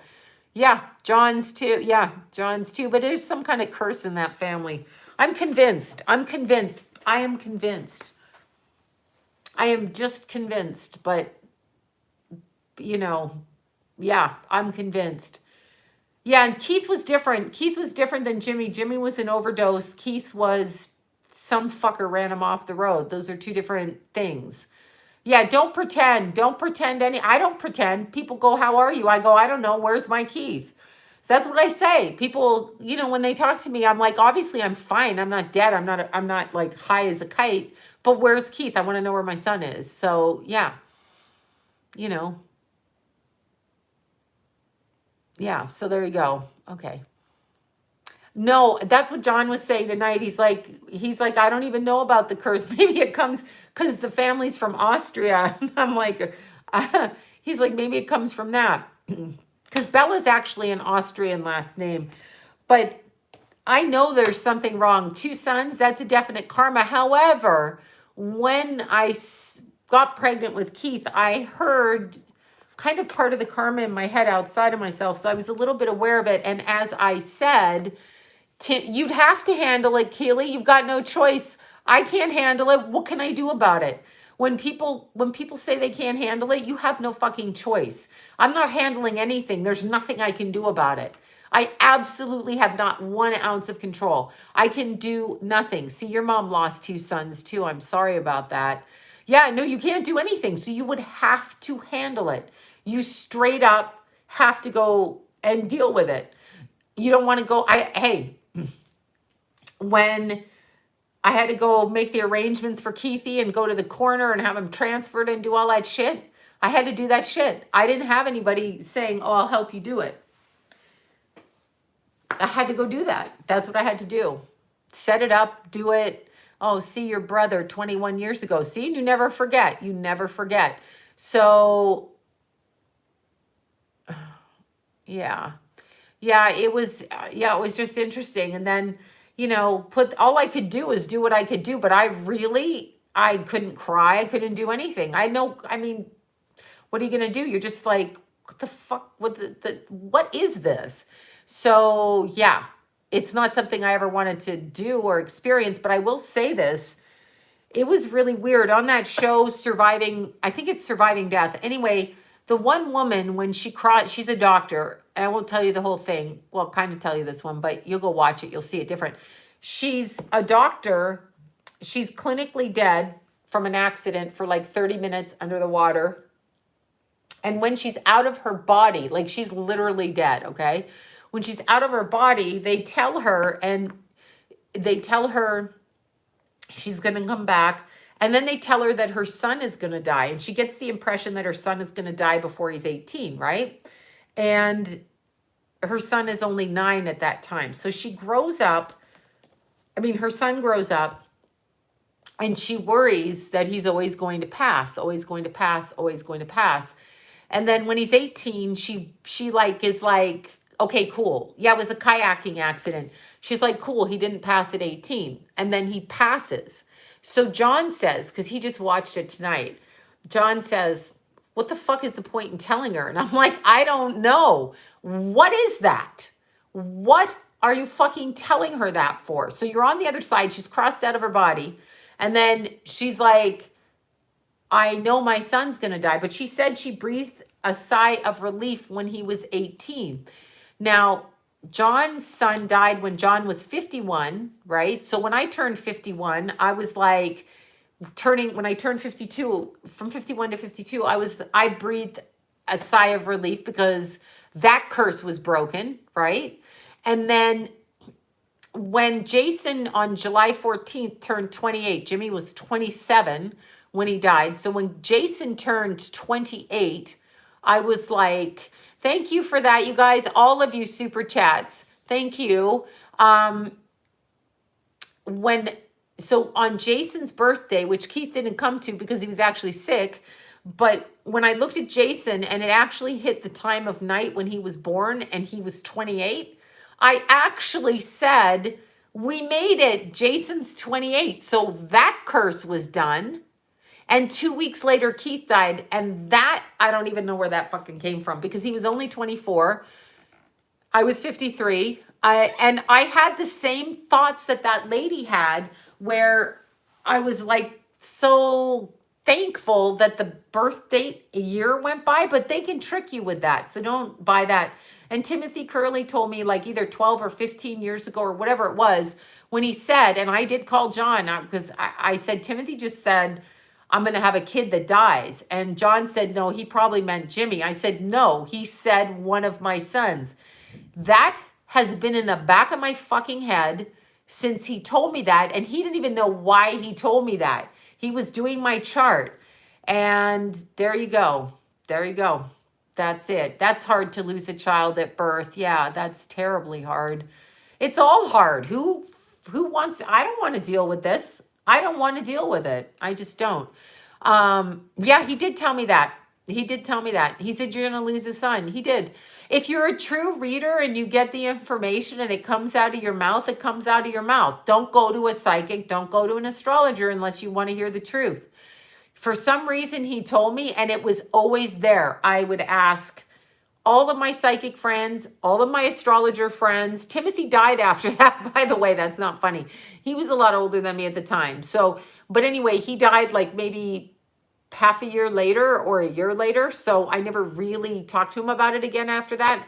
But it was in my head. It was definitely in my head. I mean, you don't always see people's death, but you do. I saw Jimmy's death 5 years before it happened, and it came right out of my mouth. I saw it. I saw it. I saw it. So, you know, it happens. But 2 days before Keith died, Deanna and I were actually looking at it because I was like, are my kids okay? Because I feel off, and we couldn't get it. We couldn't get it. I couldn't get it clear for myself. But yet I was telling people that one of my children was going to die by September. So I knew it. I just never thought it was going to be Keithy. Never, never, never. Oh my God. Thank you, Jackie. Thank you for that. Thank you. I know, God, Jackie. Jackie. Thank you so much, you guys. But it's just weird. And I remember Timothy and I were talking.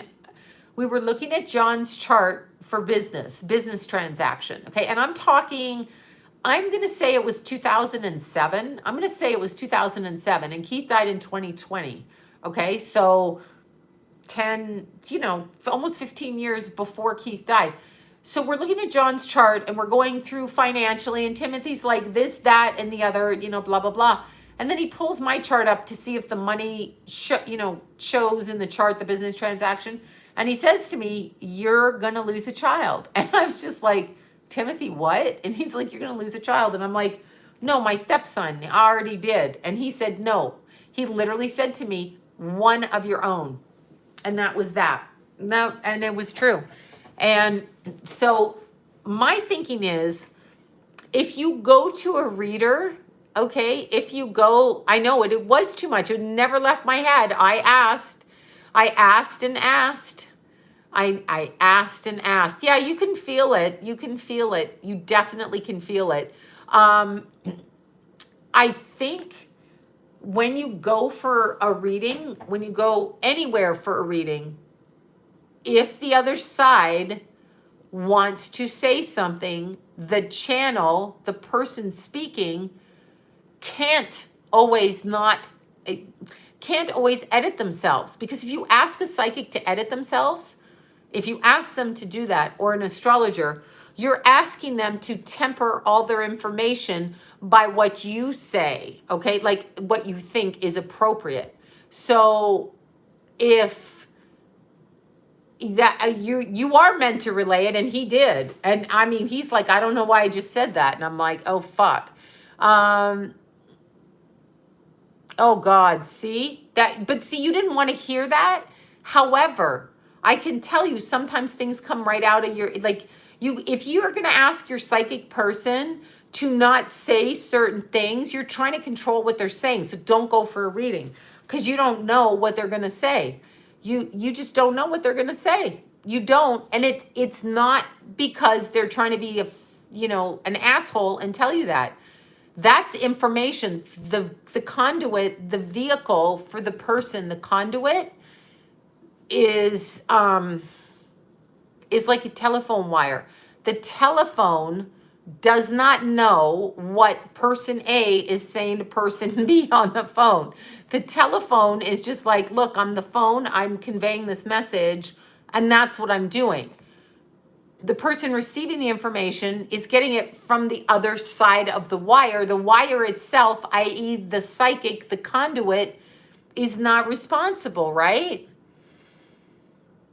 Who didn't know me, what they said came to. That's what I'm saying. So I was prepared and always had it in the back of my head that one of my children would die. As I said, Keith was probably not the one I would have thought because he was more conscientious about, don't shoot the messenger. He was more conscientious about how he approached things. So thank all of you guys. You guys are so generous. It's crazy. Thank you. I don't even know what to say. You guys are like so generous, like unbelievably generous. You can't really judge, you can't judge the information you get, but yeah, it's weird. It's very weird.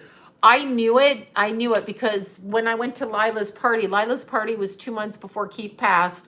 Well, June 17th. Anyway, I was at her little house and I was telling her other grandma, I was saying, I saw Keith's death in his chart after. I saw the death of a child in mine before my birthday, and I told them, actually set up until September. Yeah, I did see it in my chart.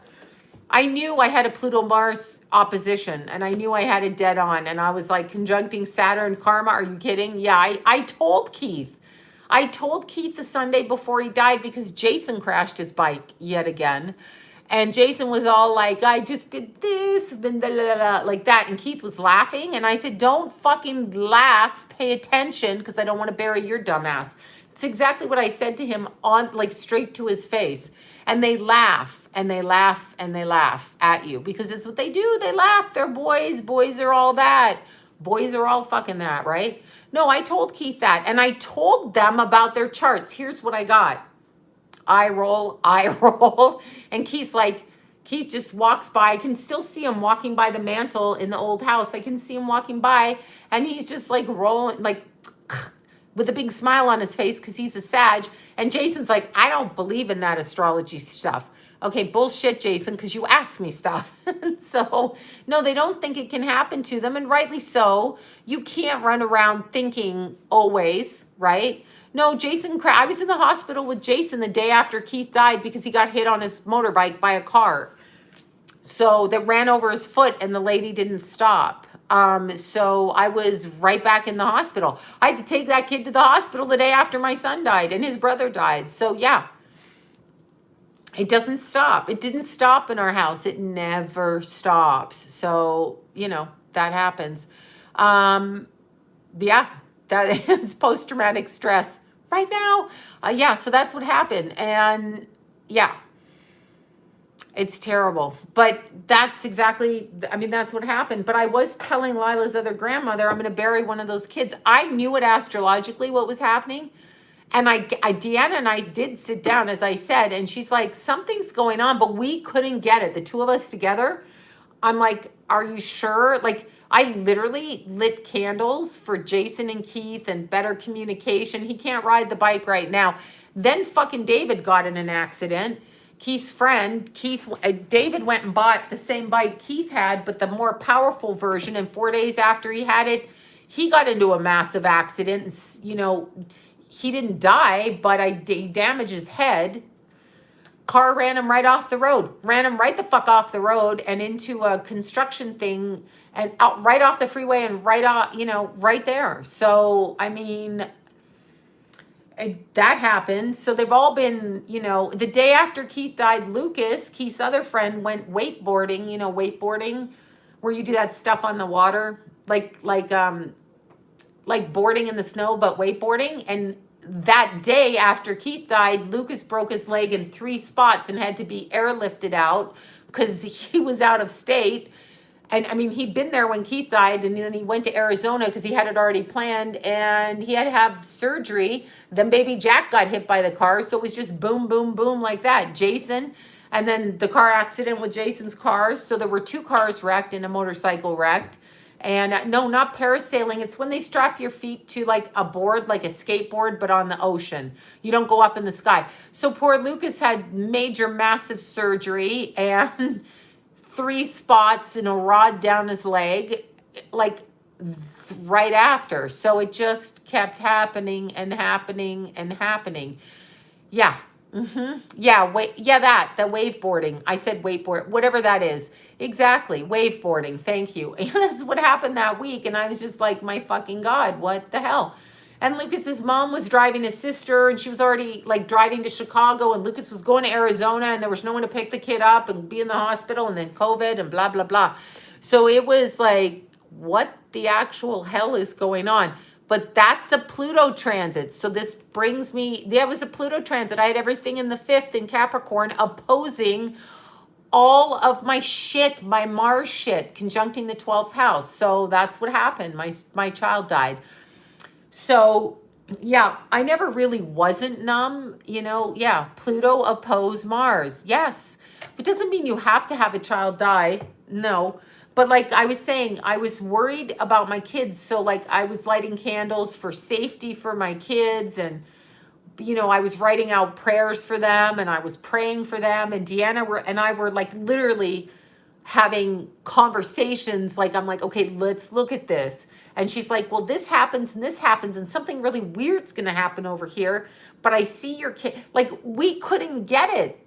So, but we had it, if you know what I'm saying. So we couldn't get it, but we had it. So it was very weird. I don't have Pluto in my 5th natally, but I have it in my 5th transiting. It's in Capricorn. My 5th house is Capricorn. So, but keep in mind, Pluto transits are going to fuck up your life. So having said that, the United States of America is having a Pluto, okay, Pluto return 2022, February, exactly 1 year. So when you hear psychics say, oh, it's going to be good, it's good, fuck you, it's a Pluto return. It is not going to be good. It's going to be a problem. So there. No, I'm not struggling. I'm numb. I accept it. I'll be glad when I'm on the other side, because I literally think I'm a hostage here. February 2022, Pluto return, crash of the stock market. I mean, that's obvious. Our gas is already going up with this Yahoo in office, right? So, I mean, that's happening. But it's the United States' first Pluto return. Now, when Pluto came in my chart, both times Pluto came. So when Jimmy died, Pluto was 1 degree on my 4th house cusp, right? He died, child in the house, 4th house. It was like 1 degree, Sagittarius, crossed into my 4th house, out went Jimmy. Then we lost all the parents and in-laws and pets, okay? And a grandbaby at that time for John. So there was like systematically Pluto in the 4th came and fucking shook our house up. Shook the fucking house up. Just blew it right up, okay? And Keith was born with that Pluto. And then when it hit my 5th house, and within a minute, okay, in a minute was in opposition to Mars, within the minute, that's when Keith died. So don't think Pluto's not something to mess with. We are having a Pluto return. That's what we are having. No, Pluto changes your life. However you want to look at it, it changes your fucking life. It uproots you to the core of who you are. I think we're going to, I don't know how long, that's a good question. Whatever it is, the effects of the Pluto return are going to last to 2025 in my head, okay? So that's what I feel like. Oh, yeah, they say Pluto's small. Bullshit. They keep trying to make it a dwarf planet. That's because it's a psycho planet, okay?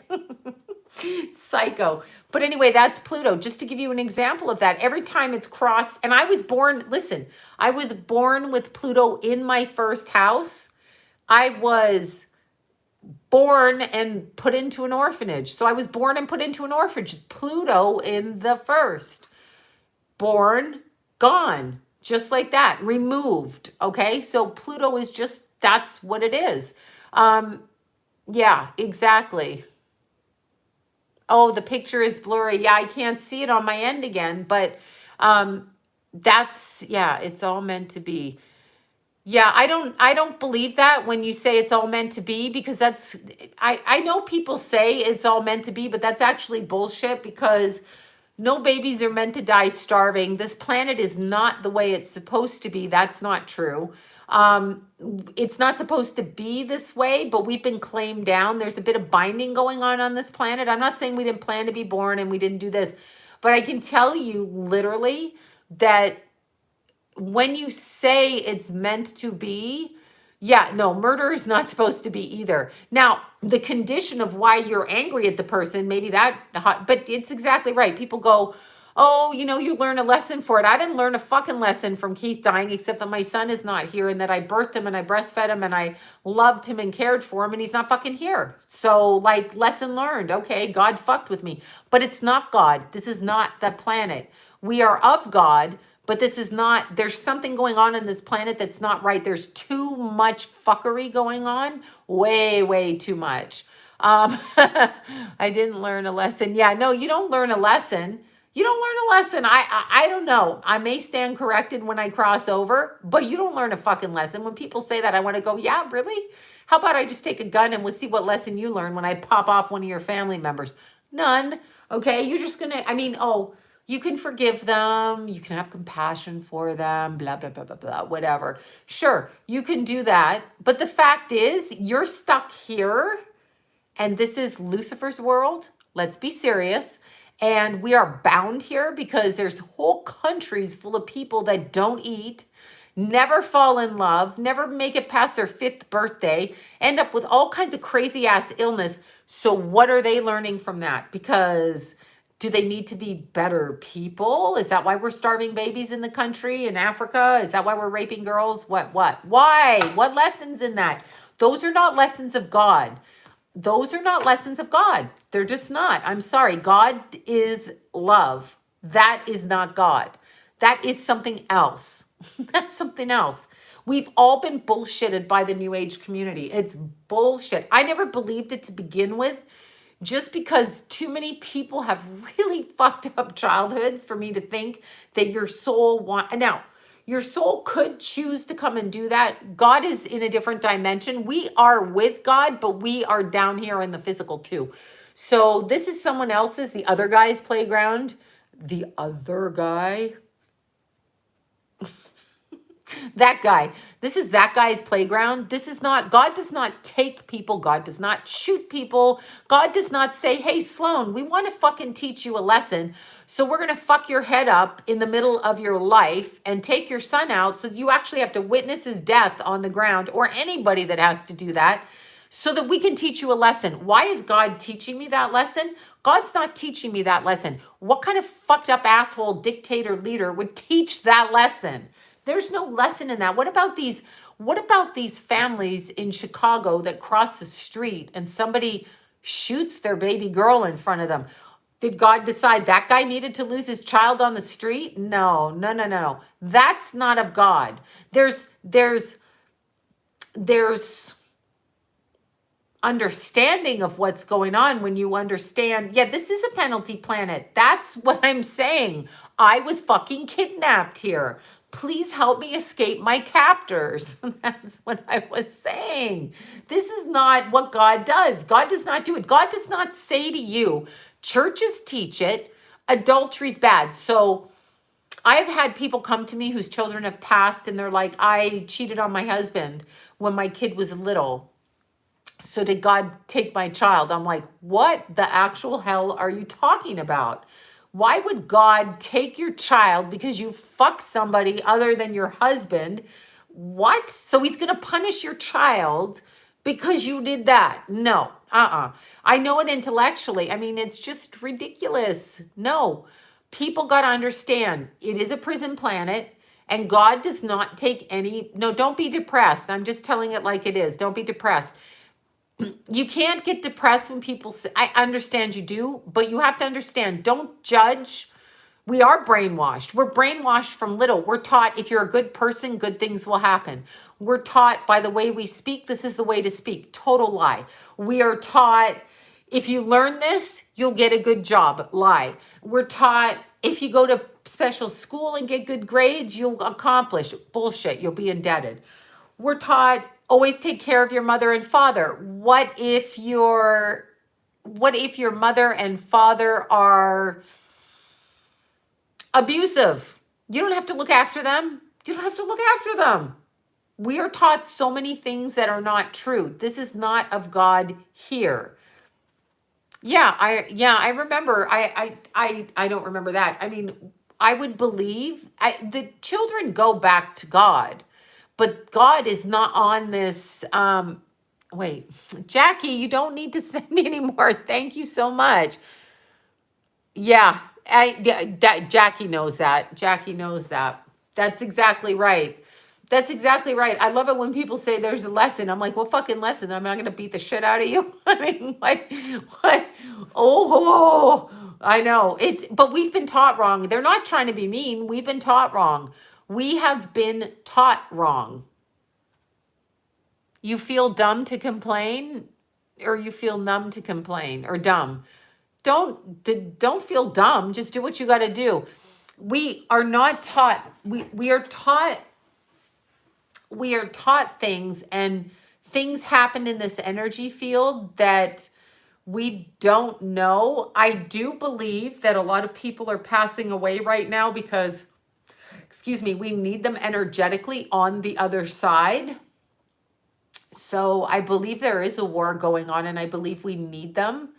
Um, I know, Jackie, look, I just bleached my hair earlier and it kind of didn't all go light, because this was darker. So Jackie is going to keep me in bleach for the rest of my life. That's true. And I love you. Jackie's a fellow Leo. She's keeping me in bleach. Only a Leo would understand another Leo saying that. But yeah, we're not taught. Churches do not speak the whole truth. No one speaks the whole truth. Everything I know, it's so lovely. Everybody, I am so grateful. I mean, I don't even know what to say.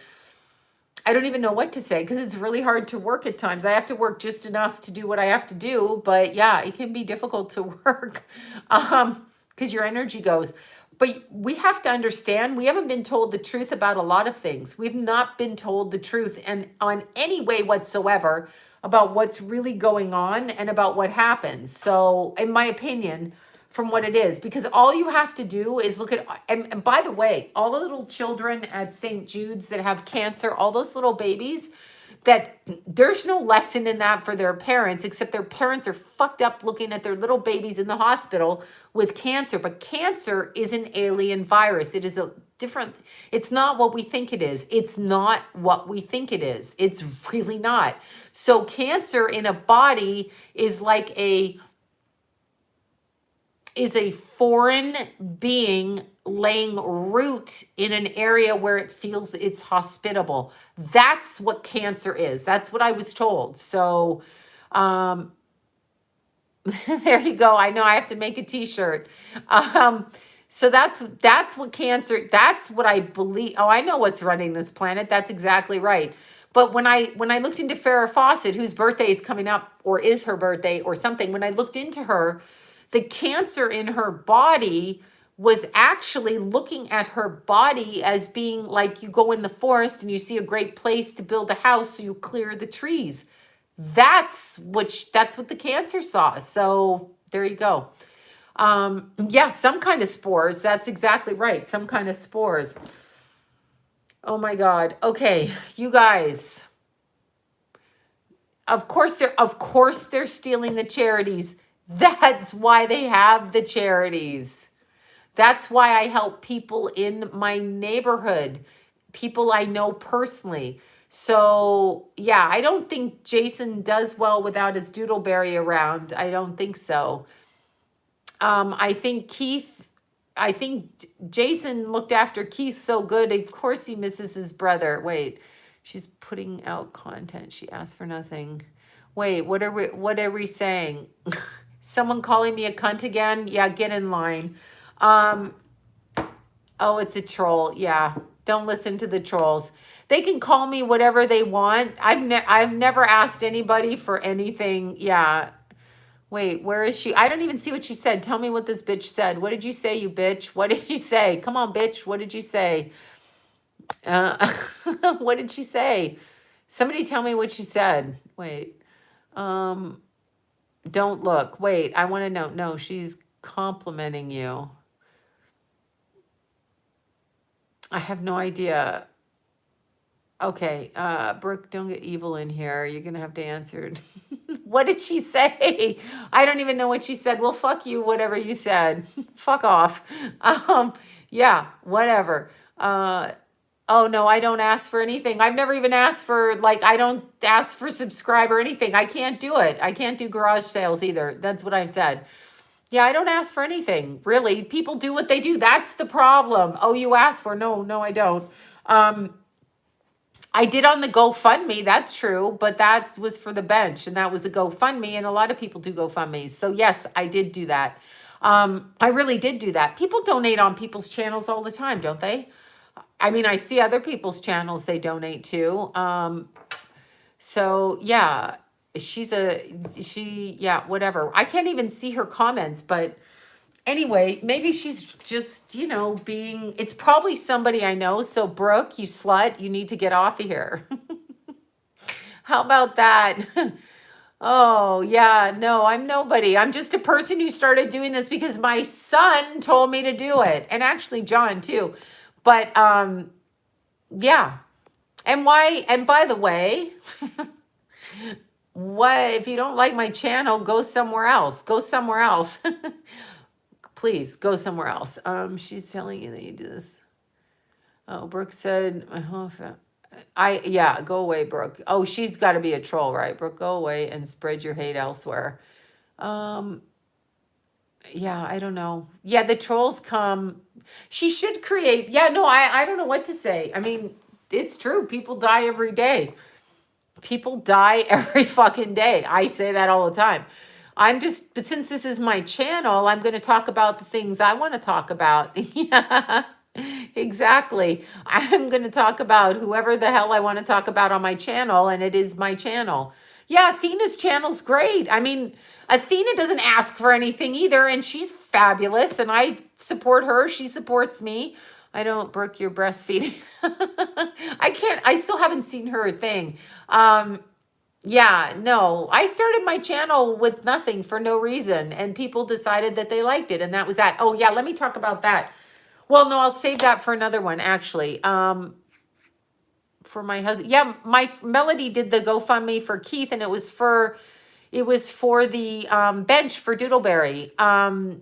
Yeah, so we did that, right? That's what we did. So I did do a GoFundMe, and that is asking for money, but I've never asked for money over here. I don't ask for anything. I started doing the lives when we got into, I think it was last March when we started to shut down for whatever this situation is. And I started doing it. I didn't even know there was such a thing as super chats. And I think it might have even been Jackie who told me that, or somebody else told me that. I forget, but that's when I started doing that. So that was interesting anyway. So yeah, I started doing it for no reason other than doing it. Yeah, it was the lockdown one. That's what it was. Yeah, so, but whatever. People can say whatever they want, they're entitled. But you know what's always so confusing? When stupid ass people go onto people's pages and say shit, and I'm like, what do you want to do with that one? Anyway, to pretend that somebody donates. Thank you. Thank you for that, you guys.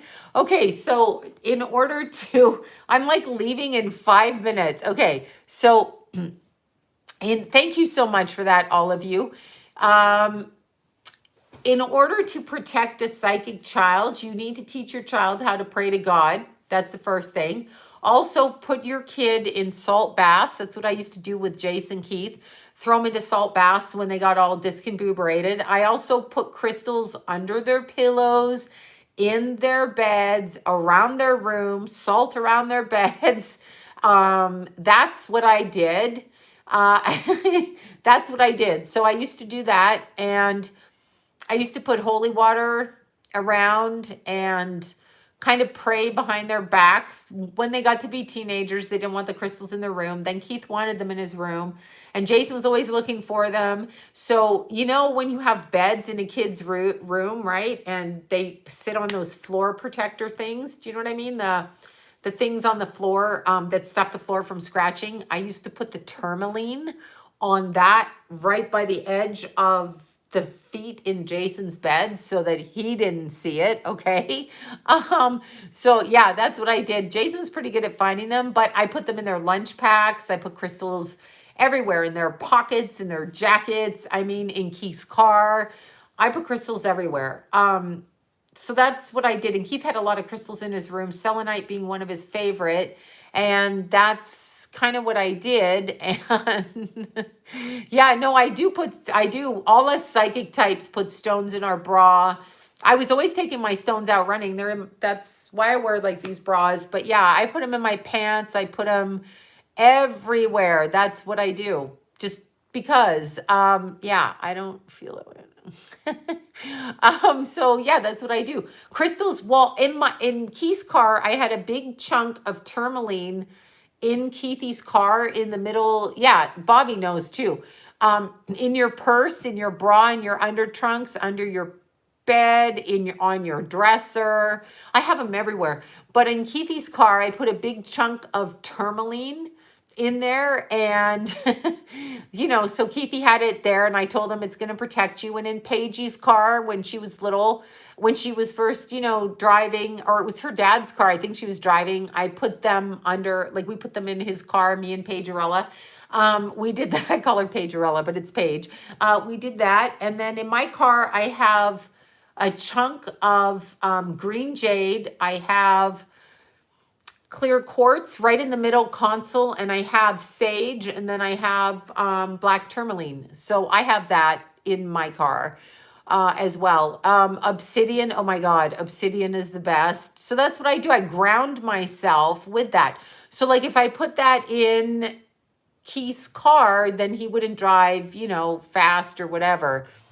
I haven't seen anything Brooke's saying, so I don't even know. Shungite is perfect for psychic attacks. Keithy would drink shungite in his water, meaning Paige is doing good. Paige is doing good. She says she's doing good. I talked to Paige, and I just love Paige. I love her a lot. But yeah, I have no idea what this bitch is saying, but why don't you go to another channel? Go to another channel, please. Go to another channel. Anyway, you can shungite to when you're drinking the water, shungite actually helps remove bitter Betty. Shungite actually helps remove the negative energy in the water. So it's really a good thing. It's a good thing to do, to put in your water to like acclimate. Shungite, you can order it online. You can get it from everywhere. Okay, wait. What is she debating? We're not debating. This is my channel. I get to do this. And then I get to do whatever I want on my channel. That's what I get to do. That's what I get to do. Whatever the hell I want, because it's my channel. No one has to sign on to it. I had no one here. I had this channel for 15 years and I never used it. When I started doing the videos, because Keithy said, Mom, just do it. And I thought, I'm too old, I'm too ugly. That's honestly what I said. Because I wanted to do it when I was younger, but I never did it. So I thought people are going to make fun of you. And they did in the beginning. Remember all those stupid people that did the lip liner comments? And I'm like, oh, bite my ass. Anyway, Keithy said, just do it. I had 68 viewers. Okay, that's it. Or whatever, subscribers. 68 subscribers. And so I started doing crystal videos, astrology videos, and I learned nothing about the super chats. And I can't remember who told me that you just do that. Keith showed me how to set it up to do the AdSense on it, but that's about it. No, I haven't. I haven't heard about that. And that was, I had 68 people. That's it. I had 68 people. And so that was so great. Almost 100,000. I know. Yeah, it's super great. It's super great. Why are we, I haven't seen anything Brooke's doing, but if she's being a troll and whatever, she should fuck off. And I'm saying that to anybody on the channel, don't, okay? Just don't. Because that's not really what it is. If you don't want to come here, then don't come here. People, yeah, I know it's, you know what? Everybody has a bug up their ass, and I don't really care what people do. Do what you want to do, or don't do what you do. I don't ask anybody for anything. I never have. Yeah, maybe she has PMS. Oh, that's really racist or feminist or non-feminist. Whatever it is. Whatever I just said. Maybe she's having a PMS moment. I can say that because I'm a girl. Okay. Yeah, so anyway, it's interesting. It's interesting because I started off with 68 people, and yeah, that's what happened. Anyway, so then it grew. So it was very fun. But shungite, shungite itself, and there's more donations. You're going to piss Brooke off. Thank you so much, you guys, every single one of you. Shungite is a crystal that you you order in a crystal shop and it's not really, there's something called elite shungite or noble shungite, noble or noble shungite. I don't think it matters. I think it's just a frequency on the crystal that, you know, breaks the psychic attacks on you. So I think it has to do with that. And I think that that's, you know, what it has to do. Tourmaline is fantastic. Rose quartz is great. It's absolutely shungite in the water. Keith did that. After Keith passed and his little water jug was by the sink, John looks in it and he's like, what's this? He's opening it. He's like, what's this? I go, oh, that's the shungite in the water. So it's SHUNGITE. Smoky quartz is fabulous. Yeah, the frequency does matter. Yeah, black tourmaline is good. I love obsidian everywhere. You do have to clean obsidian. Selenite by your front door. Shungite right there. Somebody spelt it right. Wait, where do you get... I don't know. Shungite for water. No, you just put the crystal in your water. Because shungite is what they use in filtration systems. It's really like the charcoal part of it that they use. So that's it. It actually, amethyst is beautiful. Yeah, they're all really good. I know. Amethyst is gorgeous. Aquamarine, perfect. Shower heads, exactly. Yes, shower heads, shungite shower heads, exactly. You've got to watch all your water taps. Keith and I were just getting ready to do that when he passed. And we have a friend, Johnny, that's our construction helper, and we were going to get him to do that. Filtered stones. Shungite's really good.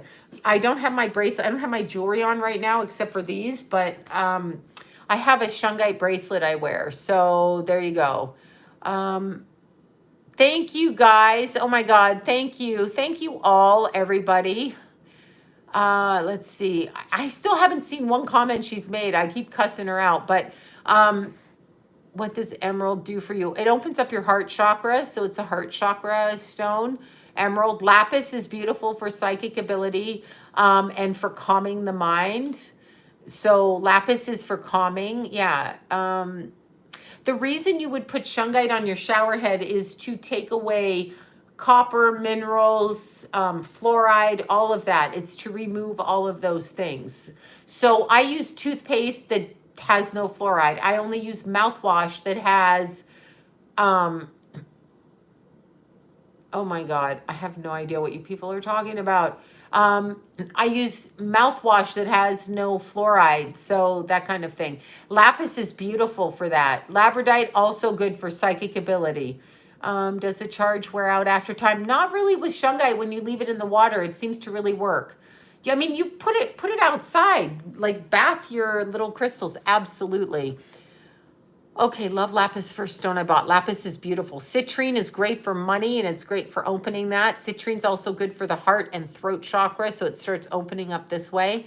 I will tell you a great video, and I am going to have to sign off because I have to get up early.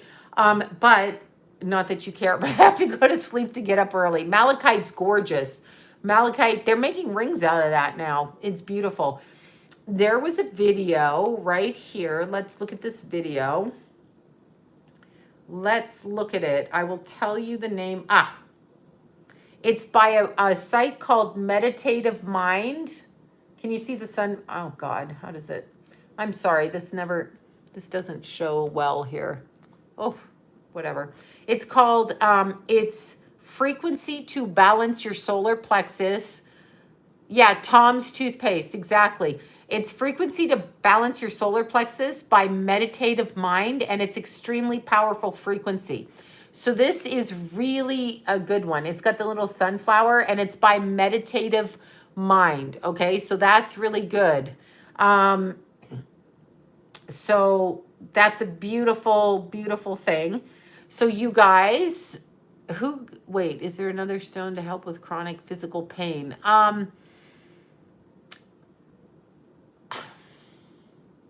I have to think about that one for a second. I would think lapis, because you need to clear your brain to shift yeah, Jason, I do use Jason toothpaste too.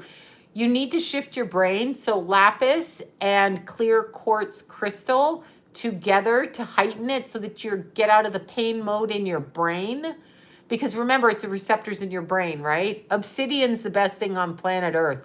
Obsidian takes all of your mental problems, whatever it is that you have that you don't want to deal with, and the meditation's so great, isn't it? And it absolutely opens it up and breaks whatever issues you have into pieces so you can no longer deny your problems, whatever that is. I don't know what to say. I'll take the donations. I'll take any help. But what do you want me to say? What? I mean, you know, whatever. And whatever I get, I also in turn turn around and help other people. Whatever. I mean, it's when I get something, Jackie and I have discussed this, and this is what Jackie wants to do. And Jackie's been through what I have, except that Jackie's daughter passed away under different circumstances. So Moldavite made my leg cramp up. Ooh, I was blocking something. So Jackie and I have talked about this in our private lives, and Jackie chooses to do what Jackie chooses to do based on what she went through. Then this is what she's doing because she wants to, and that's what she told me. So she's entitled to do what she wants, like I'm entitled to do what I want, like you're entitled to do what you want, for God's sakes. Let's say. Oh, yeah, okay, well, they can be. Sure, they can be. I mean, yeah, they can be. Sure, and I'm sure YouTubers can be too, and I'm sure psychics can be too. Everybody can be a money-grabbing whatever, of course. And, but they are in a different way because they're put in a position in our society of elevated importance, and they are put on the media to tell people what to do. Also, keep in mind, thank you, now I'm laughing. Thank you, no, I'm not laughing. Thank you so much. Thank you so much. No, the difference I think might be with celebrities is, for example, somebody like Charlie Sheen. Thank you. Where do I get the crystals for crime? Well, the crystals, you have to look online. I don't think I have any lapis right now. I'm looking. I think I sold my last piece of lapis, but you have to go online. Go on Instagram and look up. I know Charlie Sheen. I'm about to finish it. Look up lapis and look online and see where you can get it. There's a lot of metaphysical stores, but I might go to an online wholesaler to see. Okay, so I might do that. I don't know if anyone can be psychic. There are people who aren't, but you can have intuition. I don't know that you can do it for a living unless it's a calling. I mean, people try, but it's, 35 years later of doing the work, it's like doing any job for 35 years. It's a little bit of a issue. I mean, what I mean is, even if you're, a bus driver for 35 years, a car driver for 35 years, whatever, non-psychics and tarot. I think anybody can read tarot cards because that's the reading of tarot cards. But those are different things, and psychics can read tarot cards and do. It just depends. But here's what I was going to say. So somebody like Charlie Sheen, who clearly has abused people and children according to his divorce papers, okay? His divorce papers, not me, his divorce papers. For him to be the highest paid actor and then to go on to a second show after that broke, and the child abuse allegations and what happened with his wife and his kids and la la la la, and then to have him go on and still make $1 million a year, which technically isn't that much considering the way that, I mean, it is and it isn't, taxes, etc. But when you're looking at it, that's what I'm talking about. But all people who do work deserve to get paid. But if they are in entertainment, they can get paid. What's wrong with that, right? I mean, what is wrong with that?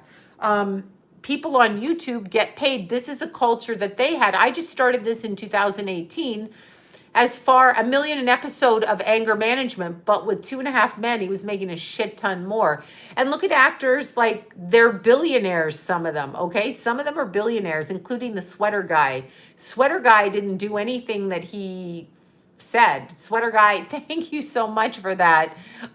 Thank you, everybody. Sweater guy did whatever he did, said he did, and he's a billionaire, whatever person.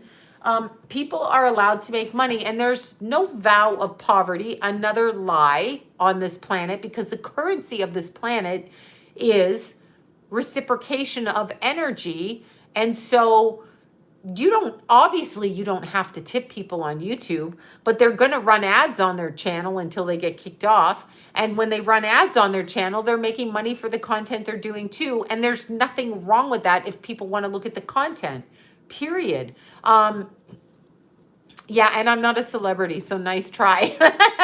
There's no way. But I have been on camera doing the psychic work, and that's just what I've been. But it's not a celebrity thing. And by the way, they used to pay you, okay, me when I worked on NBC the last time when I was pregnant with Keithy, I got paid standard SAG-AFTRA. So at that time, it would be a couple of $1,000s a day for every appearance, which wasn't a problem. I mean, that's good money. And you're not working every day. You're not working every day. Somebody has a brain cancer. I don't know. I can't get this thing off my phone. It's going to make me throw the phone at the wall.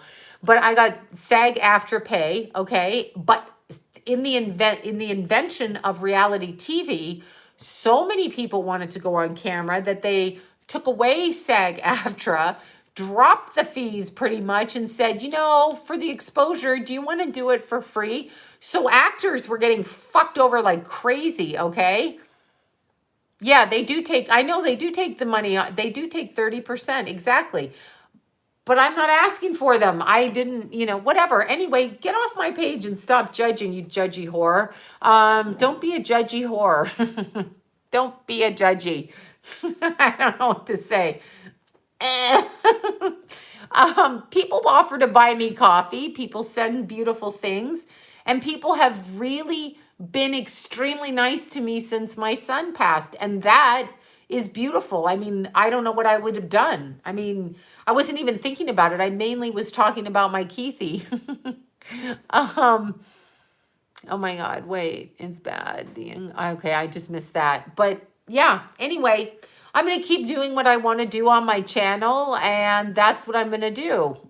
Yeah, I know people can give money to who they want, and people can accept money if they want. And yeah, Cash App, there you go.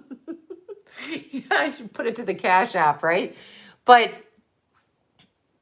I mean, what comes into me goes out in so many other ways. So I don't just keep for myself. Of course, you don't have to believe that either. People know, people who know me know, it doesn't matter. So yeah, whatever. People, don't be mean. Don't be mean. Don't be mean. Don't be a hater. Hater. Don't be that. Tell me why Tom Cruise is such a rich person. Could you tell me that? Tell me what he's done to deserve the money that he's made and the power that he has. Nothing. I mean, he's done his movie and he should get paid for that. Unfortunately, though, for some reason, they made him a billionaire as well. Why? Why? Oh, I know what he is. But why? Why did they do that? So there you go.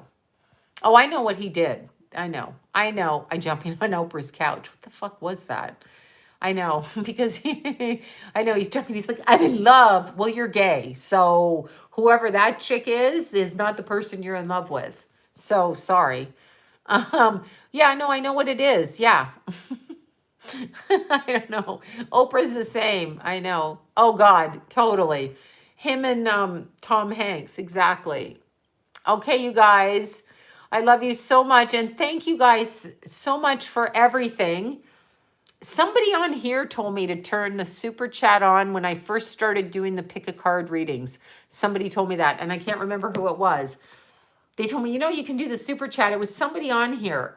I wanted to say Jackie, but maybe it was even before that. Can't remember. I can't remember when it was either. It was before Keith died, so it could have been April, May, March, something like that. Yeah, I was just trying to think about that. Okay. Good night, you guys. I am now going to bed. I am now going to bed. I will take my makeup off maybe and go to bed. Bye, you guys. Mwah. Bye. Thank you all so much. Bye.